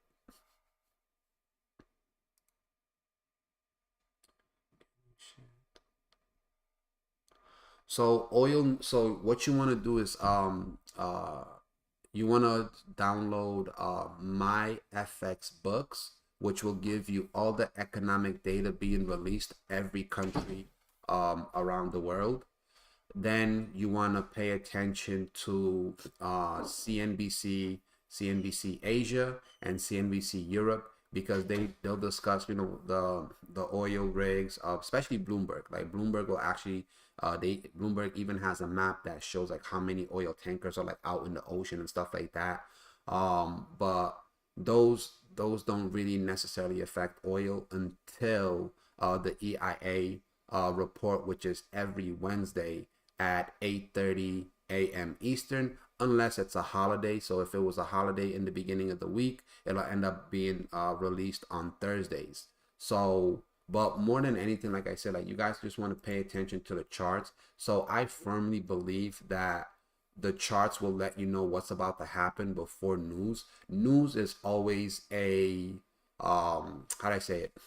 News just comes out to justify that predetermined news, right? I mean, that predetermined target area that that particular instrument was going to head to. So right here, like I'm showing my oil, I have a 15-minute time frame up. I have a 1 hour time frame up, and we can see like based on that 1 hour, back on what day was this? Back on 5/31, so back in May 31, oil had made a low. It ran up. So let's go back. So let's see. Let's go back so we could see. Okay. So oil has sold off, right, all the way down till May 31st. From there, it reversed, pulled back, created a higher low, right, which was a possible indication of maybe wanting to take a long. Then it ran up, it pulled back to that same area, creating a double bottom, thus confirming support. So if you didn't take the long on the first creation of a higher low, the second, which was an equal low or double bottom, however you want to rephrase it and go with, that would have been the area to start scaling in long at 67, 64 area. First take profit area would be around 68, 80. Second target area would be 69.70, and then overall we'd be looking for 71 and potentially 74. And you can see that on Sunday we had a gap up, right? So we had a gap up. The gap is now come down and filled, which is good. And from here, once the gap filled, it ran some higher lows, and now it's back on the uptrend.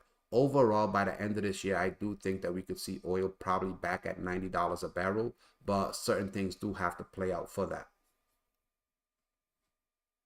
Larger time frame, where is these dip buys, the perfect dip buy over on AMD?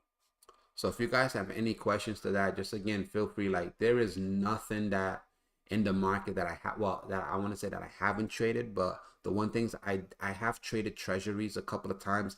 I'm just not a fan of the way it moves. I don't want to sit here and watch paint dry. I want to come in, execute, and know within the next 15 minutes to half hour, I'm going to see some kind of profits. I don't want to be in positions all day long, but I do swing trade time to time, but it just depends if I can really catch, you know, a really good entry, right? To where the upside exceeds, you know, my risk.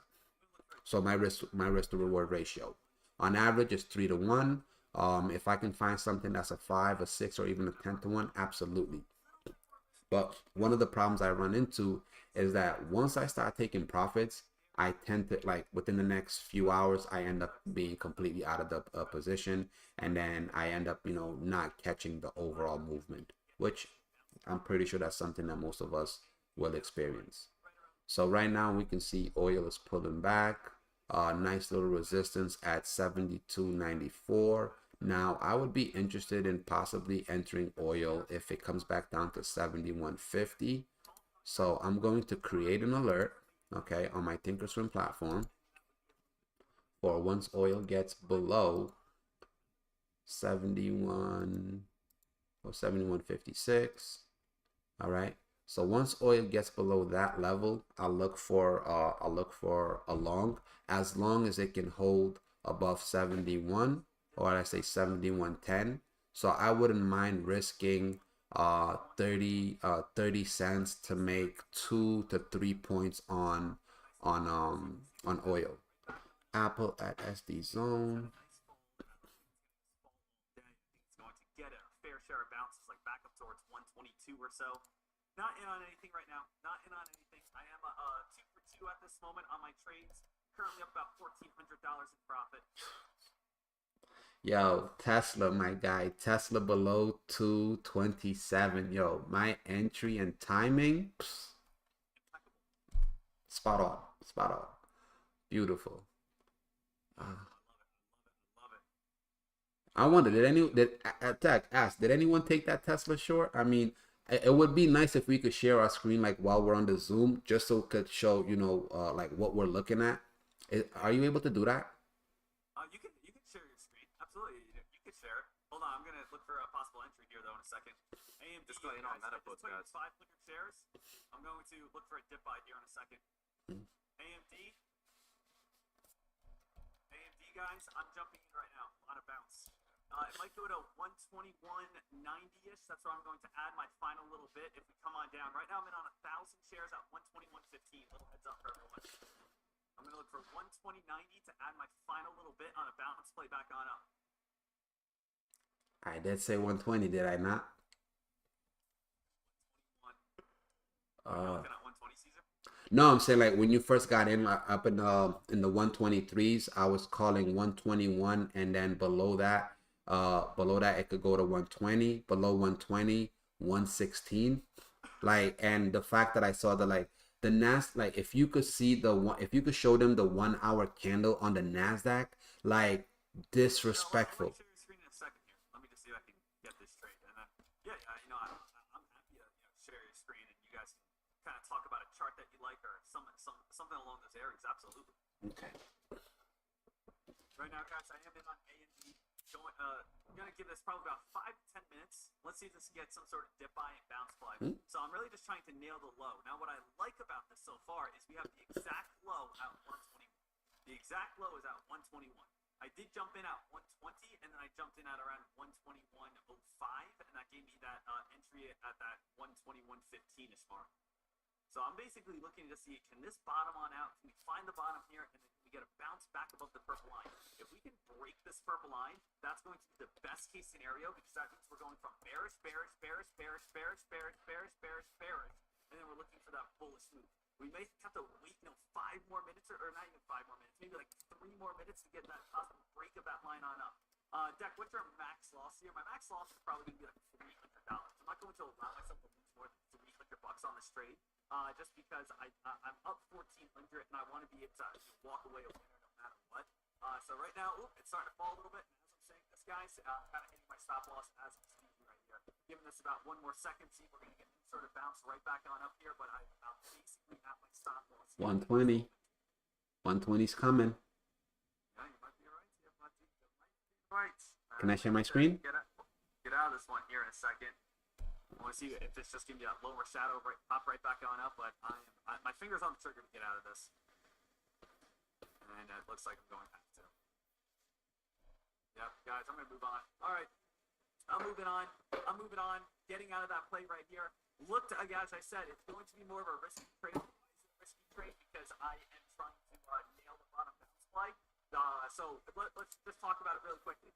What's the best thing about this trade? Well, the best thing about this trade is it's just following its downtrend. It's not like it's a difficult trade when you think about it. As long as it's underneath that purple line, you can keep holding on the short side. And that's how I was able to make my money today over on AMD. Was just playing on the short side as we were underneath this line, underneath this line, underneath this line. We're underneath this line so much, why did you want the bounce play? Well, I was trying to time that dip buy, which is very difficult, which is why I kind of want to throw that disclaimer that this is a riskier trade. And also I stayed a little bit smaller on it. The best way to know for a fact that you're going to get a dip buy is when you cross the purple line, when you break back above it. So if you want the clearest confirmation, keep doing shorts until you break the purple line, then you go on the long side. But you know what? Still up just shy of $1,000 on the day. I'm happy with this at this moment. And if you guys want to keep trading AMD and you want to go on the long side, wait for that break of that purple line, because that really is the play. But if you guys are wondering, Deck, why did I take that trade? Guys, I took that trade. I lost on purpose to show you guys what not to do against the trend. Most mentors aren't willing to do that, lose money on purpose in front of everyone and technically embarrass themselves. I'm willing to do it. So you guys are welcome. All right, I go the extra mile. All right. Caesar, you want to share your screen right here? Yes, please. All right, I think you're... Nope, you gotta enable it. I think so. Let me move this out of the way here real quick. All right, you're all good. All right. Beautiful. All right. So, I'm show... going to actually make this full screen here, and then I'm going to back out of the way, and Caesar, you're just going to kind of talk about it. I just want to move out of the way here. Yeah. So... All right, cool.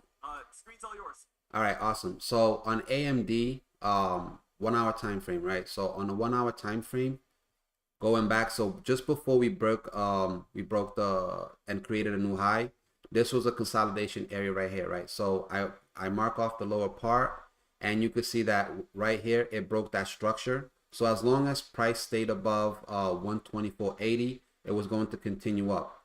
Whatever during this week or last week where it broke below it, we came back yesterday and today. We retested that same area. We couldn't go above it. So that right there was a nice short area. And my first target was this EMA level right here, which is at 120.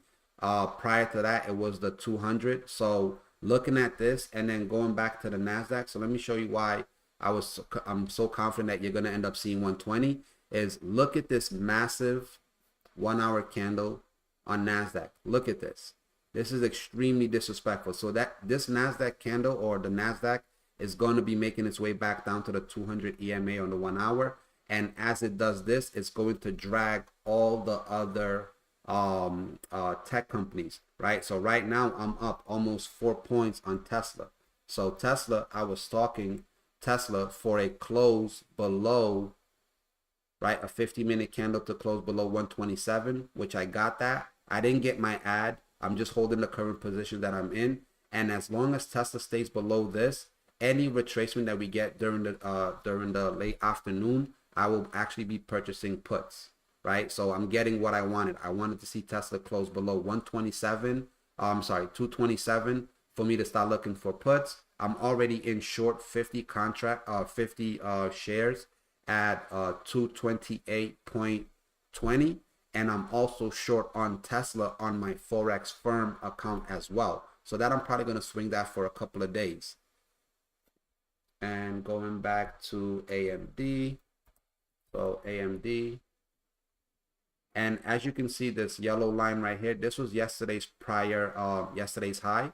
So once I see candles close below that prior day high, I can essentially start scaling in short, and the overall target would be the prior day's low, which would be 117. Now I don't think we're probably going to get all the way down there, but I would be satisfied with taking 120s, and then after that waiting to see what it does. So if AMD bounces off of 120, we could potentially see a rejection at 122.80 area, right? Which would be it would be like the halfway point bounce on this, or 50% retracement for a continuation all the way back down to 117. So we may see AMD sub 117 by the end of the week.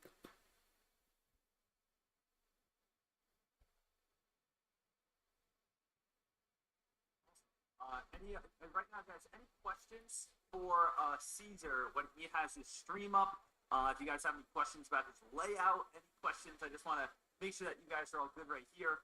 And Kush, if you're still live with us right now, I'd love to be able to kind of do the same with you, and kind of have people ask you questions. So, anyone have any questions for Caesar at this time, and about his layout and what you guys would need to know?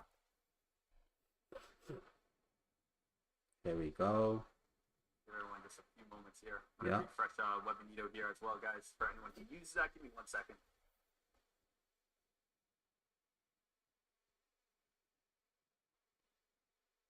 AMD getting a little bit of a bounce back on up.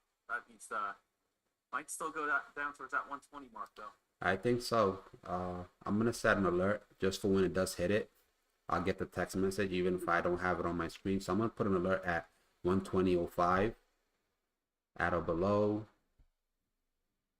Yeah, Nasdaq is still looking super bearish. I mean, that is a massive so let me go back to Nasdaq if I'm still sharing my screen.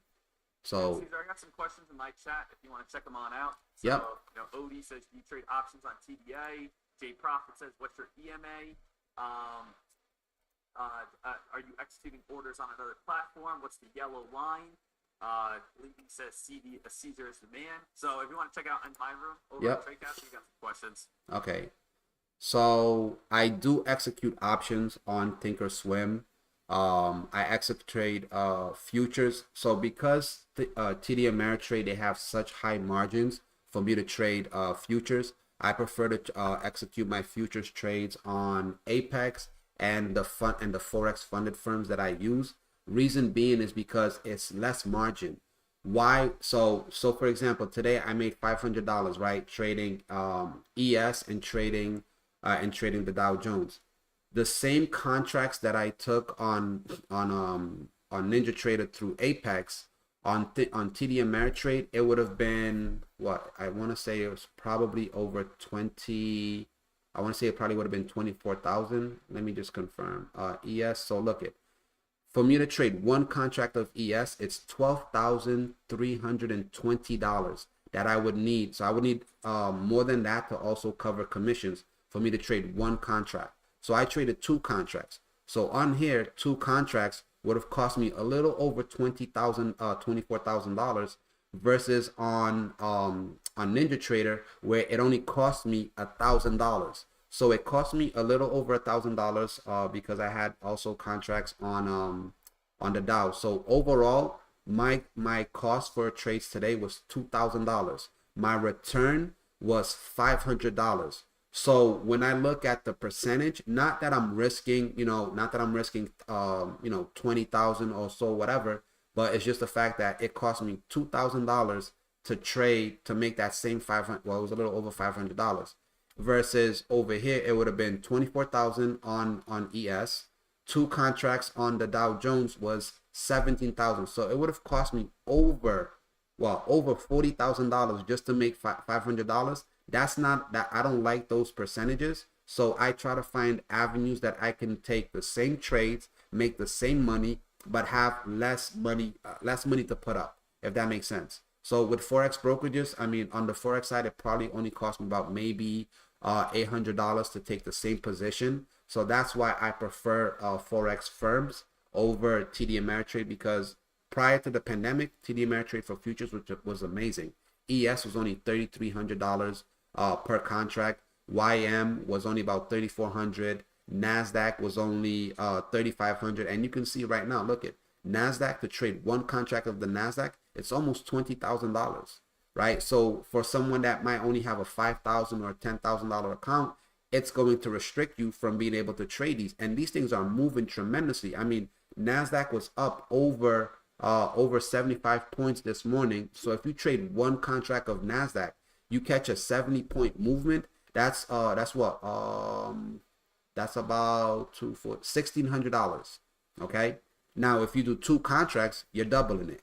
So why would I spend $40,000 to make $1,600 when I could just spend let's say $1,000, which now my cost to percentage return is over 100%, or it's over 50%. So that's the reason why I prefer Forex brokerages and other firms that throughout the trading day, it's less margin. So yeah, so options, I execute options on Thinkorswim. I still do equity trades on Thinkorswim, but when it comes to futures, I prefer to trade on other firms that I'm able to have less money in them to make the same more money. So that's that question. The EMAs that I use, so I use the 50-day EMA, the 200-day EMA, and the 100-day EMA. 50 and 200 because those are industry standards, right? All the way from banks to hedge funds to the major institutions. You'll always hear me either talk about the 200 SMA or the 50 SMA. Me, not that I'm an instant gratification, but I don't necessarily want to be in a trade all day long. So I like the exponential moving averages just because it moves quicker. What were the other questions?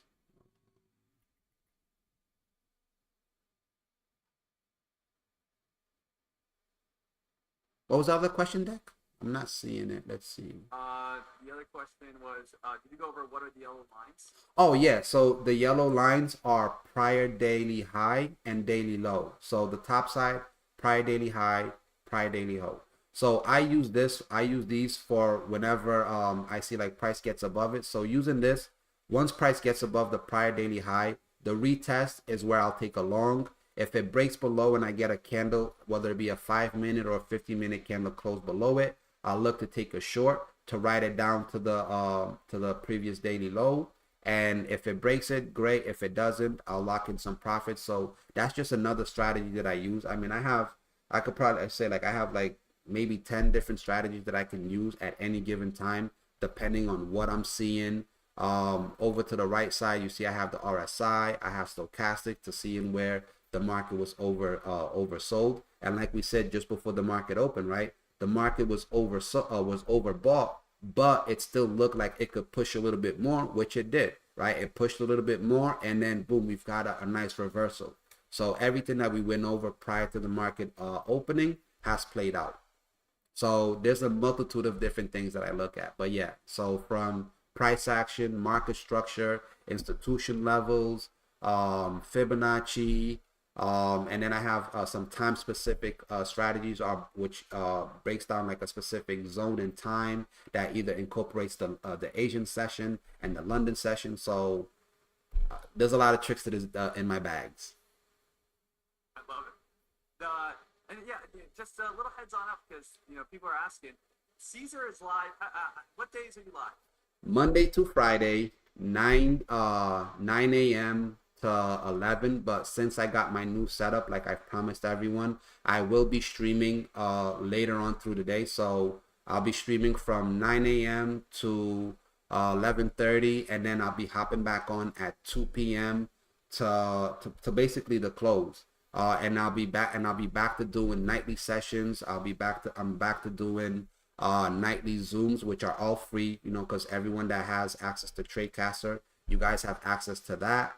And then I'll be doing London sessions. So one of the reasons where I wasn't able to stay on as much as I wanted was because OBS doesn't really go well with my Mac, and I was Mac everything. But since then, I've gotten a mic, camera. I even got a gaming tower just to be able to stream longer and to be able to not have my device overheat. So Monday through Friday, you guys can definitely catch me from. Live every single day, guys, on Tradecaster. If you guys want to be able to watch him, so Yep. shout out to Caesar. He absolutely kills it, and we got to set up some sort of futures boot camp, learning more about getting with these prop firms, and I know Kush does that as well. Yep. So Kush, why don't you share your screen right now? And for everyone who has any questions for Kush, his setup, his layout, also a little heads on up AMD, guys. AMD finally breaking that downtrend. And that's awesome to see. So the break of the downtrend over on AMD, that's moving on up. I think this is Caesar's live stream. Or you're back. This is your screen, right? That's Kush, yeah. I'm on TOS. I got a double chart layout essentially. Okay. Okay, so you're on TOS. If you guys have any questions right now for Kush, everyone type them out over in chat about his layout. But Kush, can you talk about your layout a little bit? And can you see my chat room for any questions? Yeah. So essentially my layout very, very simple. I don't really have many indicators up. I got about maybe 5 max. So one of them, this blue line, 90 EMA. I use this mostly on the 1 minute time frame. This helps me hold trades. So for example, I have a saying, it's called trend is your friend, similar to how Deck held the entire AMD short. So look at this, it held the 90 EMA the entire time. It closed below. One time you could potentially sell here, and then when it finally closed below, it's kind of when it starts to have some trouble. Something like this on Meta. Then take a look at AMD right here as well. On this entire downtrend, held 90 EMA the entire time. When it finally closed above, you exit, and that's where it starts to reverse. So again, trend with your friend. I use the 90 EMA for that. Again, I have TTM squeeze. What TTM squeeze does is it kind of tells you where the buyers and sellers are without really looking at the volume or level 2 or time and sales. This is more of a general perspective. I use this on higher time frames, so something like the 4 hour on Meta is what I would be similar to use this for. So how you read this is cyan blue means aggressive buying. Dark blue means buyers are taking profits. So still buyers are in control, but buyers are taking profits.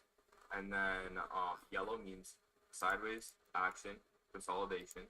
And then red means super bearish. So let's take something like BABA, right?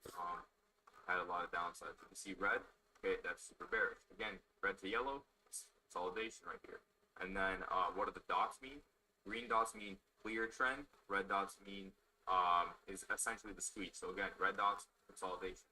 After red dots, they must have a big trend. So after consolidation, it must have a big trend, either up or down. The longer the red dots, meaning the longer the squeeze, the bigger the play must be. So for example, something like Tesla on a daily would definitely be something to look at like this. See red dots right here, nice little pop back up. Red dots right here, massive sell-off. Red dots right here, pop back up.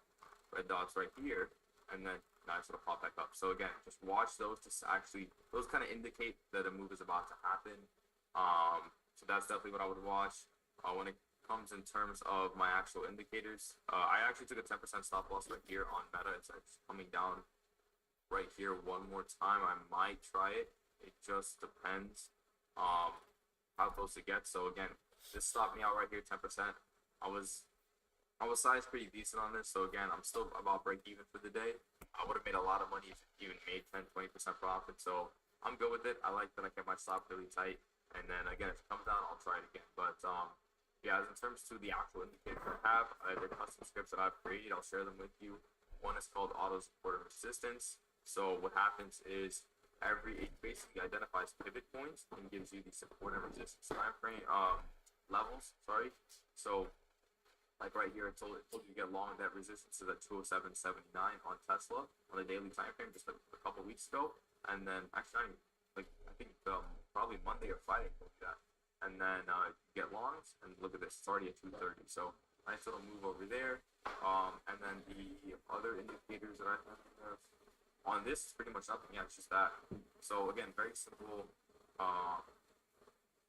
chart. Some people may be asking, how do I have my volume overlapped in the background? All you have to do is click settings, appearance, and then where it says actually set settings, general, and then in the bottom half where it says layout on the right side, just click overlap volume. Yeah, so that's basically my setup. If you guys have any questions, let me know. Someone was asking, what was the Forex fund, or what fund do you use? What are some funds that you would recommend on how you can become a funded trader? Riggs, I'm gonna leave that up to you because you're more. Yeah. So the process for a funded firm is like you definitely want to do your research. So I have a list of going from like my top to least that I prefer based off of what I look for on a funded firm is their percentage, like what they require you to make, the time frame, like what's the least amount of time you can make it in, what's the maximum price, and then the most important is spread, right? So spread being the difference between the bid and the ask. So some firms, they have a very wide spread, which doesn't make it very beneficial for you because, you know, your stops might get hit, triggered if you have, you know, a relatively low risk parameter. So one of the firms that I recently started using that I love their rules because most firms, they either charge you a fee and then there's a 30-day calendar day that you have to complete phase one, which phase one will vary between 8% or 10% of whatever account. So I'm just going to use 100K for example. Some firms 10% is 10K. Other firms it's 8%, which is you gotta just make $8,000, but their spreads might be super wide where, you know, essentially you'll end up losing. Then they'll offer like a single phase, but the ones that I particularly like is a smart funded trader where they have no maximum day, so that 30-day calendar time doesn't exist. They don't have a reoccurring fee, which is amazing. That's something that people experience through Apex and a few other firms. Their phase one is 8%. Their phase two is 5%, which by industry standards, you're saving about 2 or 3% less than you would have to make. Their payouts are crypto and wire. Aside of them, I have FTMO. So on FTMO, I have a both scalp account and a swing account. So the difference between a scalp account is that you cannot trade 3 minutes prior to high impact news and 3 minutes after. With a swing account, it's less margin, so you are able to trade through high news and economic data. FTMO, they've been around for one of the longest, tested, consistent payouts, no issues whatsoever. They recently started paying out through crypto, which is amazing. And then underneath them, I have True Forex Funds, where True Forex Funds, along with FTMO, along with Smart Funded Trader, I can still trade equities, right? So I have a swing trade account with FTMO that I trade equities. I have a swing and scalping account with True Forex Funds where I trade futures, equities. That week that I traded on a Sunday where I traded crypto was with my True Forex Funds. They by far have the best spreads when it comes to trading crypto, way better than FTMO and other firms. So when you're looking at a firm, you want to make sure that they have a good, consistent history of paying out whatever profits. You want to look at their rules because sometimes people want to go the cheaper route, but a cheaper route will cost you about a $2,000 or $3,000 in drawdown. So what that means is that, like, if you go with a cheaper route where your daily drawdown is 3%, sometimes, you know, people's emotion gets the best of them, or they just might have a losing streak where now, you know, it's going to be harder for you to pass the challenge. So it's like, would you rather have 3% and save $50, or spend the additional $50 and get, you know, a 5% drawdown daily and a 10% monthly drawdown, which now it gives you more time to be right and wrong, right? So you can be wrong more times with a 5% drawdown and a 10% drawdown than you can with a 6 and 3% drawdown, because that's the cheaper route. So those are the main firms that I like, just because, again, tight spreads, awesome payouts, and I can still trade equities. So I know for a lot of you guys that, you know, sometimes you might want to trade Tesla, you might want to trade Amazon, right? But you just don't have the necessary capital to trade these particular chips, because, you know, they're pretty expensive. I mean, just $50, just a $50 trade, and, you know, you're looking at somewhere between 50 and 100 grand, depending on which stock you're trading. So those are the reasons why I like those particular funded firms. And essentially, you just need a good strategy, good risk parameter, and then understanding how to position size. One thing that a lot of people, both new and especially intermediate, is that they don't have a good concept of position sizing. And what I mean by position sizing is, when you take, if you have, let's say, for example, you had a $50,000 account, you shouldn't be taking positions that far exceeds that the margin, or let's say you shouldn't be taking $25,000 positions, right? If you have a 100K account, you shouldn't be taking trades where a small movement might cost you to lose 3% of that account. So you always want to make sure that you position yourself appropriately and you don't over leverage your account. And I have a spreadsheet on all of these different firms, the position sizes based off of what instruments you want to trade. So for example, I trade predominantly the Dow Jones, the Nasdaq, and ES. On these firms, the Nasdaq and Dow Jones. So the Dow Jones is known as US 30, Nasdaq is known as US 100, and SES is known as US 500. Then we have gold, silver, platinum. Now, I don't trade platinum, but every now and then I'll dabble with silver. I predominantly trade gold and oil. So if you were to trade oil on TD Ameritrade, it would cost you upwards of $25,000 for one contract. Now, oil, every 1 point movement that oil moves is $1,000 payout. So does it make sense to spend $34,000 to make $1,000 when you can spend $500 and make that same $1,000? And all these firms, they all have oil. They have WTI. You can trade Brent oil. You can trade the UK oil. So there's so many different assets that you can trade, far beyond what you're normally accustomed to. And I had someone ask me, why is some of these firms so expensive, right? Apex, right now you could get an account on Apex for like $50, $100. Most of these firms, a 100K account is going to range between $550 and like $650. And they're asking, why is it expensive? Well, because they offer all these different products. With Apex, I can only trade futures. I can't trade stocks. I can't trade currencies. I can't trade commodities. While I can trade oil and gold because it's part of the futures. But I can't trade stocks. And I can't trade crypto. With a lot of these firms, they provide you an avenue for you to trade all these different asset classes. And the fact that you can get payouts in crypto, which, like I've mentioned, getting payouts in cryptos and then being able to use an exchange to where you can kind of like debit that crypto value that you have with them, it's not a taxable event according to the IRS. So if you're able to essentially use your crypto returns from these firms and not have to pay taxes because you're paying, you're not committing a taxable event, is way better than you trading it on an actual U.S. Platform, which automatically will report, your transactions to the IRS. Because in order for you to get them, like in order for me to use the funds from my TD Ameritrade, I have to send it to my bank account, which I do have a TD Bank, and then I have to use it. So it automatically reports. So there's a lot of different sweet things about these prop firms that you can take advantage of. So now you no longer have to sit there with $1,000 account and grow it. And I love equities, but there are certain times in the year where equities is just not. It's just not. There's no volume. Like look at today. There wasn't that much volume up until after 11 where we started getting some downside movements. And I'm pretty sure a lot of you guys can attest to this, that like even the penny stock market, there are times during the year where things are not really moving. It's literally like watching paint dry.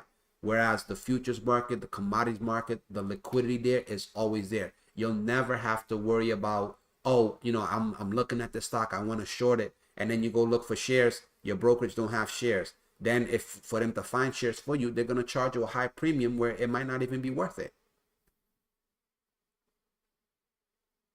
Hey, well, thank you so much, for that in-depth description and everything you need. So, whew, I love it, man. I'm learning from all that. It's a lot. So yeah. So I mean, the ability to be able to have, whether it be 200, 500. I mean, there's anyone that's part of TradeCast or any traders in general, like you can, if you have a good risk parameter or you're part of a good community that you're able to learn good strategies, good risk management, there is a great opportunity for you to be able to have 500,000, 1,000,000, 2 million in funded accounts, right? So when I base my trades off of percentages, right? So on average, I do about 1 to 2% a day. Sometimes I'll do about 5% a day. Now, just think of this. If you can do 1% a day on a $1,000 account, right? That's what, $100. You do 1% a day on a $100,000 account. What's that? $1,000. If you do 1% of a $200,000 account a day, or even let's say 3 times a week, right? That's what, 2, 4, 6. That's $6K a week that you can make. And a lot of these firms, you can get paid out bi-weekly. So that means every 14 days you can have a wire coming into yourself where you're paying yourself. So now you no longer have to stress over, damn, should I hold this position? Because when I started trading, I started with a $10,000 account. Now, I will say that in the time that I started trading in 2013, the market was coming off of the '08 crash. So I attest that to the ability that I was able to flip my account from a 10K account to almost $30,000 within a month and a half, right? So now it's a bit more difficult because you have a lot of, back and forth and choppiness in the market. And if you're doing it through penny stocks, it might take some time because you have that whole PDT rule. There's no PDT when it comes to futures, and there's no PDT when you're trading these funded firm accounts. So being able to, again, make 1% of whatever value account size that you get is way better than you stressing there and debating, damn, I'm up $200, but if I take this trade, I give up a day trade. That was something that I struggled with for a whole month. It's like, oh, I'm up $200, but if I take this trade, I'm down one trade, I'm down 1 day trade, and I still have 3 days left in the week, or I have 4 days left in the week, because as you guys know, with the PDT, if you used up a day trade today, what's today, Wednesday? You're not going to get that same day trade back until the following Wednesday. So you're kind of trading with one hand cuffed behind your back, because you always have to struggle with yourself like, damn, do I take profits? Do I not? If you take profits, okay, you use up a day trade. Now you have to wait till next week, right? But if you hold, there's the chance that, yes, it could go higher, but there's also the chance that you come tomorrow pre-market, you're negative, right? So that was something that I struggled with, and I'm very happy to see that, all these firms come into light and being able to offer this avenue where average individuals no longer have to sit there and grind out and risk, bust their ass to make $10,000, $20,000 and then put it and then risk it in the market. It's much easier to be able to risk someone else's money. And I do want to say this: if you do take an account, if you do get funded, right, and you lose that account, you can repeat the process again. Some people think that if they take a funded challenge and they get funded and they fail, they can no longer go back with that firm again. It's like, no, as long as you meet the parameters, you can rebuy another challenge. And there's no limit. Some firms, they do have limits to how many accounts you can have, but there are other firms that are just as good. So definitely something to look into. And again, if any of you guys are interested in funded firms, shoot me an email. I have the breakdown of all these different firms as position sizing, because some of them, the position sizing is smaller, but the payouts is relatively the same. So I'll break it down like this. If you take 1,000 share position on a $5 stock, that $5 stock moves 50 cents. That's $500, right? Some firms that same $1,000 position is 1.00. It's referred to as a one lot. Other firms, because of their margin, for me to make that same $500, it would be, instead of a 1.00, it would be a 0.50, like a 50-cent lot, which is known as a micro lot. So if you guys really are interested in this, email me. I can hop on Zooms with you guys and go over all of this in depth. I can share the spreadsheets that I have from all the firms, why I like them. And like I've mentioned, my biggest thing is spreads, payouts, longevity, and consistency. Cool. So guys, make sure you guys check out Caesar. Give him an email, and he knows his stuff, as you guys can obviously tell. Caesar, you still? I mean, Kush, is this your live stream right now? Yes. Your screen? It's Kush. Kush is your screen right here? Yeah, it's Kush. I apologize. Oh, it's all good. Just wanted to make sure here. I was actually my friend hit me on up and said check out this one play, this one stock I want to see. So has anyone ever heard of Imagica? You know anything about that, Kush or Caesar? Imagica, you ever hear about that? No. I don't know about that. What's the ticker? Hold on. So this is interesting, I think. Okay. I'm So gonna have to hop off real quick though, because I have to go pick up my car. So I'll see Oh, go you for it, man. guys. You're good. Yeah, Go I'll for see you it. guys later. All right, Kush, thank you. Peace, bro. Everyone, give Kush a good old Deckmark trades. Goodbye, and thank you so much for everything you brought to the table today, man. Thank you, of course, guys. I'll see you guys later. Peace out. All right. Thank you for having Peace, me. bro. See ya, Kush. So guys, check this out. My one friend just sent me this. So this is, some pretty crazy AI type of stuff. It's called Imagica, and it says build an app. So you can build an app in minutes, but it's like actually legit. Everyone take a look at this. This is pretty crazy, I think. So you basically, it's really hard to build an app. It usually takes a lot of time to build an app, but look what this does right here. It's kind of wild.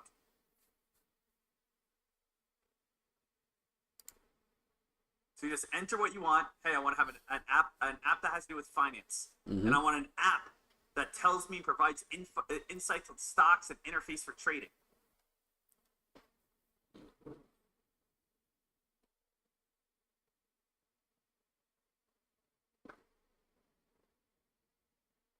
And then boom. And look at that. Now you have an app. What financial insights can I give you today? I want recession-proof stocks. Oh, that's awesome.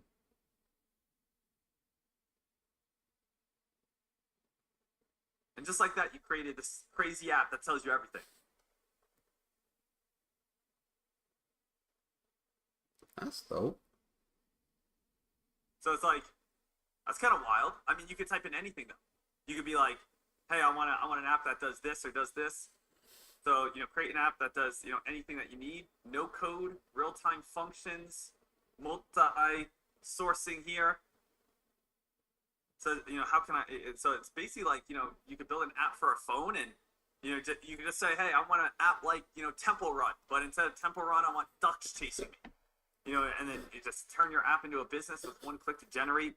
So basically, you could just, whatever you type on in, you just could go ahead and create an entire app out of it, which is kind of crazy to think about, because usually apps cost, depending on good apps, when you think about, how much does it make to create Tinder? Tinder is probably a $250,000 app to just like create. If this is like a real thing right here, that would, and people could just create apps through AI coding just like this. That's absolutely huge. That's pretty crazy. So I typed in Imagica stock, and the stock is at $42. I don't think it's going to come up though on Trade Ideas, because the stock ticker is, hold on, where's this at? It's Imagica ticker right here.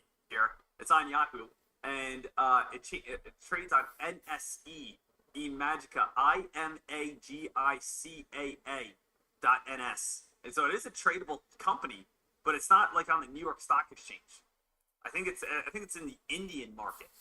But you could see here, Magica Entertainment Limited, $42.75. This has been moving itself on up over. Let's just go to full screen right here. Try later. Let's go year to date, or let's go 1 year here. 1 year, they were at $13. got all the way up to $50, now at $42, and a Magica, and they have just been, working themselves on up, moving up, moving up, moving up, moving up, moving on up, and that's getting a little bit more traction. So who knows? I don't know. Can I trade that? I don't think I can. Caesar, can you trade that? Let me check. Let me type in the symbol. I just took a screenshot of it. IMAGICAA.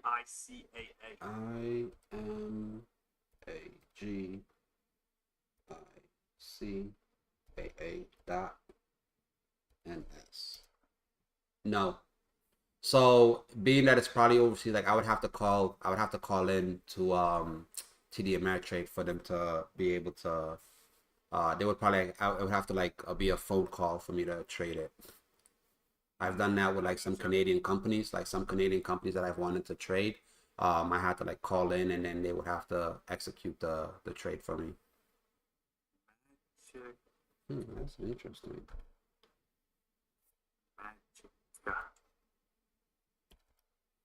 Yeah, it's just yeah. So I guess it's just on a different market, but I think that's a pretty crazy app. A pretty crazy way to use AI, and it's been year to date right now. It's up currently 11.2%. Or excuse me, 1 year is now almost 200%. So it's up almost 200% in the past 1 year. And I don't know, maybe something just keep on the background, right? Maybe something to watch. Absolutely. Especially with this whole AI craze. I mean, I feel bad for some people, man. Some people's jobs are definitely in jeopardy. Yeah, a lot of coders and stuff, could be in jeopardy, especially if just all this code is just I mean, I don't know. AI could definitely get more and more and more and more better and better, and then coding, it's basically all just preset. But I have no idea. But it is pretty wild. Pretty crazy to see. Guys, it's 11:34 at this moment. Let's just kind of run through the market, see what we have, and then might be coming on up to the end here. So let's take a look. AMD broke through that purple line, starting to move its way on up. Market starting to come on up towards the VWAP. And, I feel like over the last few days, we haven't seen anything crazy, right? Over the last few days, we've been sitting back on our hands, waiting for good opportunities, staying smart, not putting ourselves in positions that are only going to hurt us. We haven't really seen any penny stock play. I do see HSDT moving up a little bit, but that's a stock that's only 28 cents. Not really my favorite type of mover. AMD is trying to battle itself back up after breaking the VWAP, breaking that purple line. But at this moment, it's more of you better have, if you're going to invest, you better have a strong reason to invest. I don't want to say, hey, why are you jumping in on that ticker? And someone says, I don't know, it's lunch hours, I'm bored, I just want to trade something. Don't do that, guys. If you guys want to pull the trigger on something and I ask you why you went on that trade, you better say to me, oh, hey, Deck, I looked into their earnings. Earnings is looking good. I see that we have a nice higher low pattern. I am expecting that we are going to have a conference call this afternoon, which could lead towards a nice, uptrend. Something actual legit like this.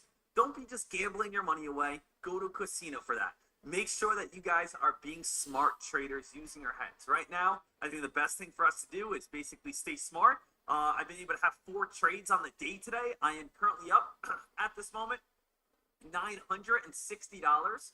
So being up $960, just shy of $1,000 in profit. Pretty happy on the day. Not too bad whatsoever. And very, very happy with this day. No lesson today. I want to keep saving our lessons for certain times. We did a lesson yesterday, which was what? Our lesson yesterday, we went over my morning setup, how to be able to set up the template, how to be able to look for all the websites that you look for every morning, putting together a morning newsletter. The day before that, we went to averaging lesson, getting in, getting out, and I got another really good lesson in store for you guys tomorrow morning. So tomorrow morning, we have another great lesson coming on up, and super fired on up here. As you guys also know, Friday is the final sale on TradeCaster before prices go up. So if you want to get a 6-month, 12-month, or lifetime membership, this is the lowest it will ever be, ever again. So do not miss out on that. Make sure you guys are all set. Caesar, do you have any sort of closing comments here? Nah, I just want to say it was, excuse me, it was a great morning, good couple of trades. I'm pretty much some people that's hitting me, so I appreciate the feedback and the questions, and look forward to continue servicing you guys. Cool. Hey, Well, everyone here, we just want to say thank you so much for all the support that you guys bring every single day. Thank you so much for everyone who has joined us this morning. I hope you guys had an absolute blast. As you guys know, just because we're jumping on off here doesn't mean the fun ends. We got Active Trader live. We got Zeke, which is live. Caesar, which is live with me at this moment. And then we do have AK-47 coming up live here just in a moment. And then Scott will be live this afternoon. Kush just jumped off the stream. But as you guys know here on Tradecaster, it's not just me. We have a plethora of amazing traders from options, the futures, the penny stocks, the day traders. That's what it's all about. And this is why this community is so amazing. Hey, thank you so much to Caesar. Thank you so much to all the traders that, again, have absolutely crushed it. Deck, I never got a link for the lifetime membership. That comes out this Friday. So if you want a lifetime membership, it will be out this Friday. It's not available right now. Friday, Saturday, Sunday is the only times that that is available. Other than that, if you need anything, I'll be here throughout the day. But traders, let's wrap this one on up. You guys know the drill, baby. Let's do it, team. In 3, 2, 1. Ow! Thank you, team. I'll see you guys back here tomorrow. I'll be in the chat room throughout the entire day, though. Caesar, thank you so much, man. Always a pleasure.